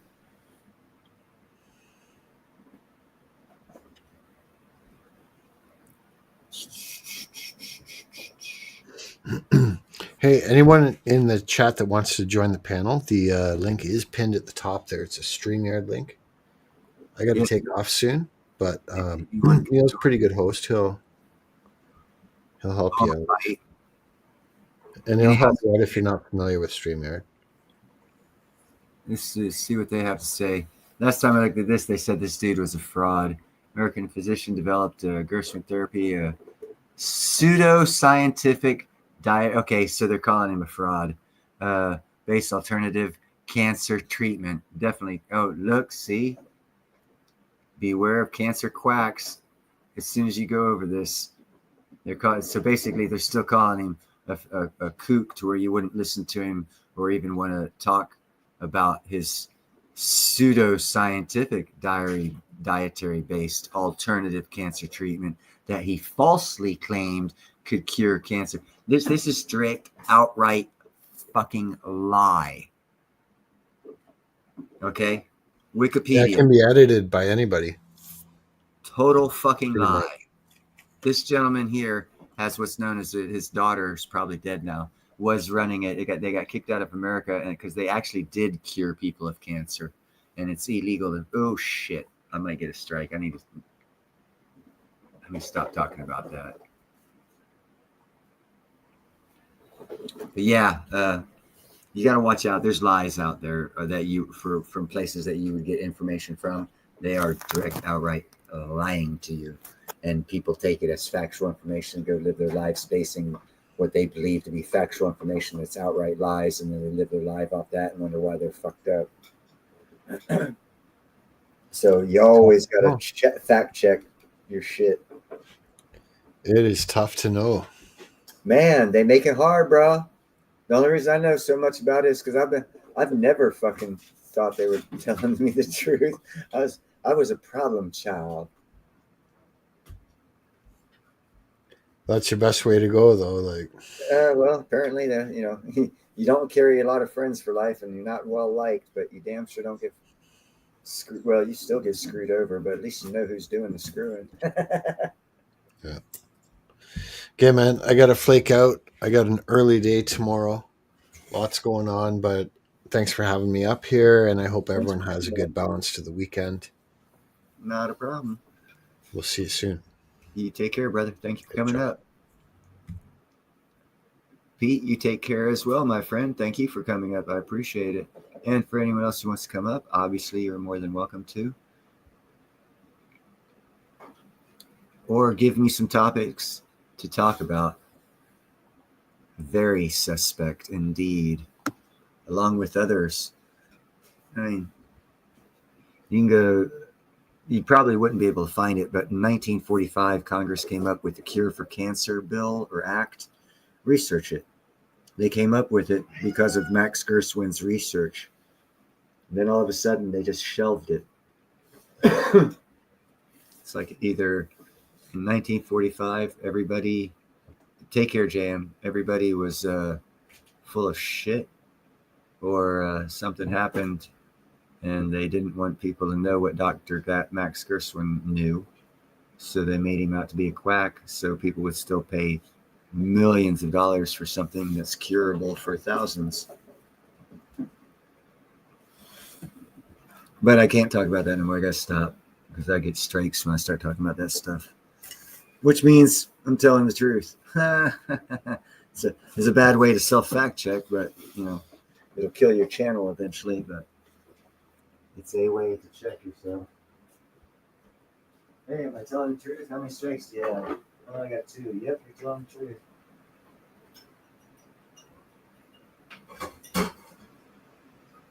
Not the best way, but it is a way. The lost ark that Indiana Jones found.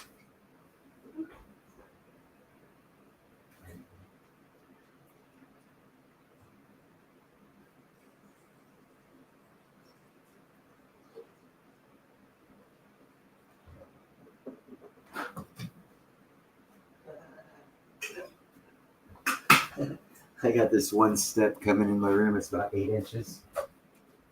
These little kitty cats go running, and all of them can make a jump. But every now and then, this little white one, I call him Spot, he'll make the jump, and his front legs will just be low enough to where he doesn't hit the top of the one step that's there. And he'll like chest plant the fucking step and instantly come from a zoomy fast run to a dead stop. And that just happened. Oh, it was funny as shit. And apparently it didn't hurt him because he took off running. No meows of pain or anything, which is always a good sign. Lord knows I can't afford a vet bill. You guys hear that? I hope you didn't, because now you're going to hurt yourself.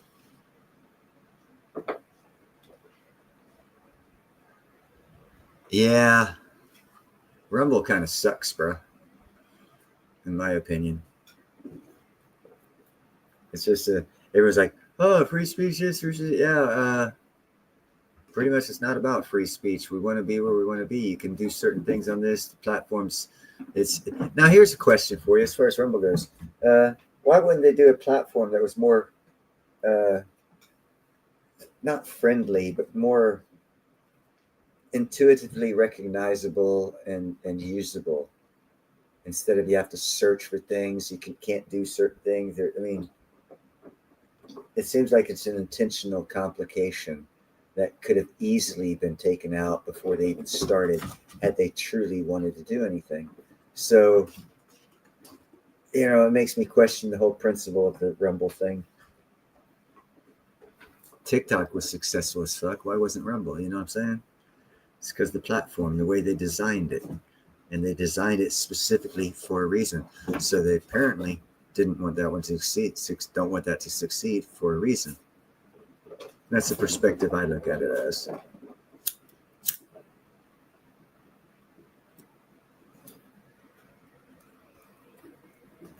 But that's just me, and I am weird. I'm educated, weird, high school dropout. Who likes drinking tea and kitty cats. I don't drink kitty cats. I like kitty cats and like drinking tea. Quiet. I don't like them when they get loud, though, obviously.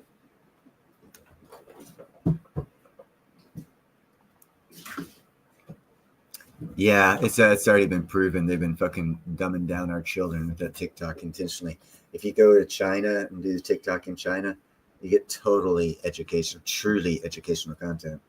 They make sure, again, their platform, that when Americans use TikTok, it's stupid bullshit, social media, Kardashian crap. That's been proven. Shit, Google got kicked out of Russia. They can't operate any of their services in Russia. It's all platform driven.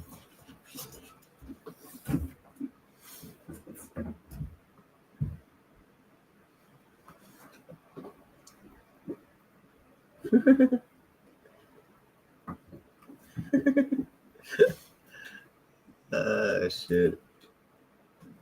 I can't wait till they come out with those glasses or make them a little more affordable. The glasses that have video.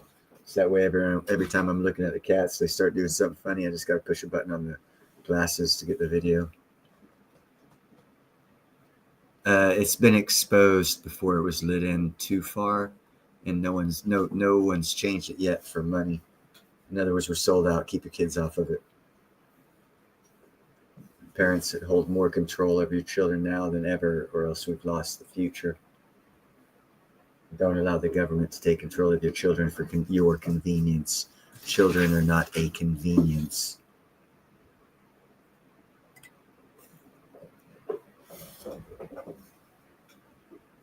They are a responsibility.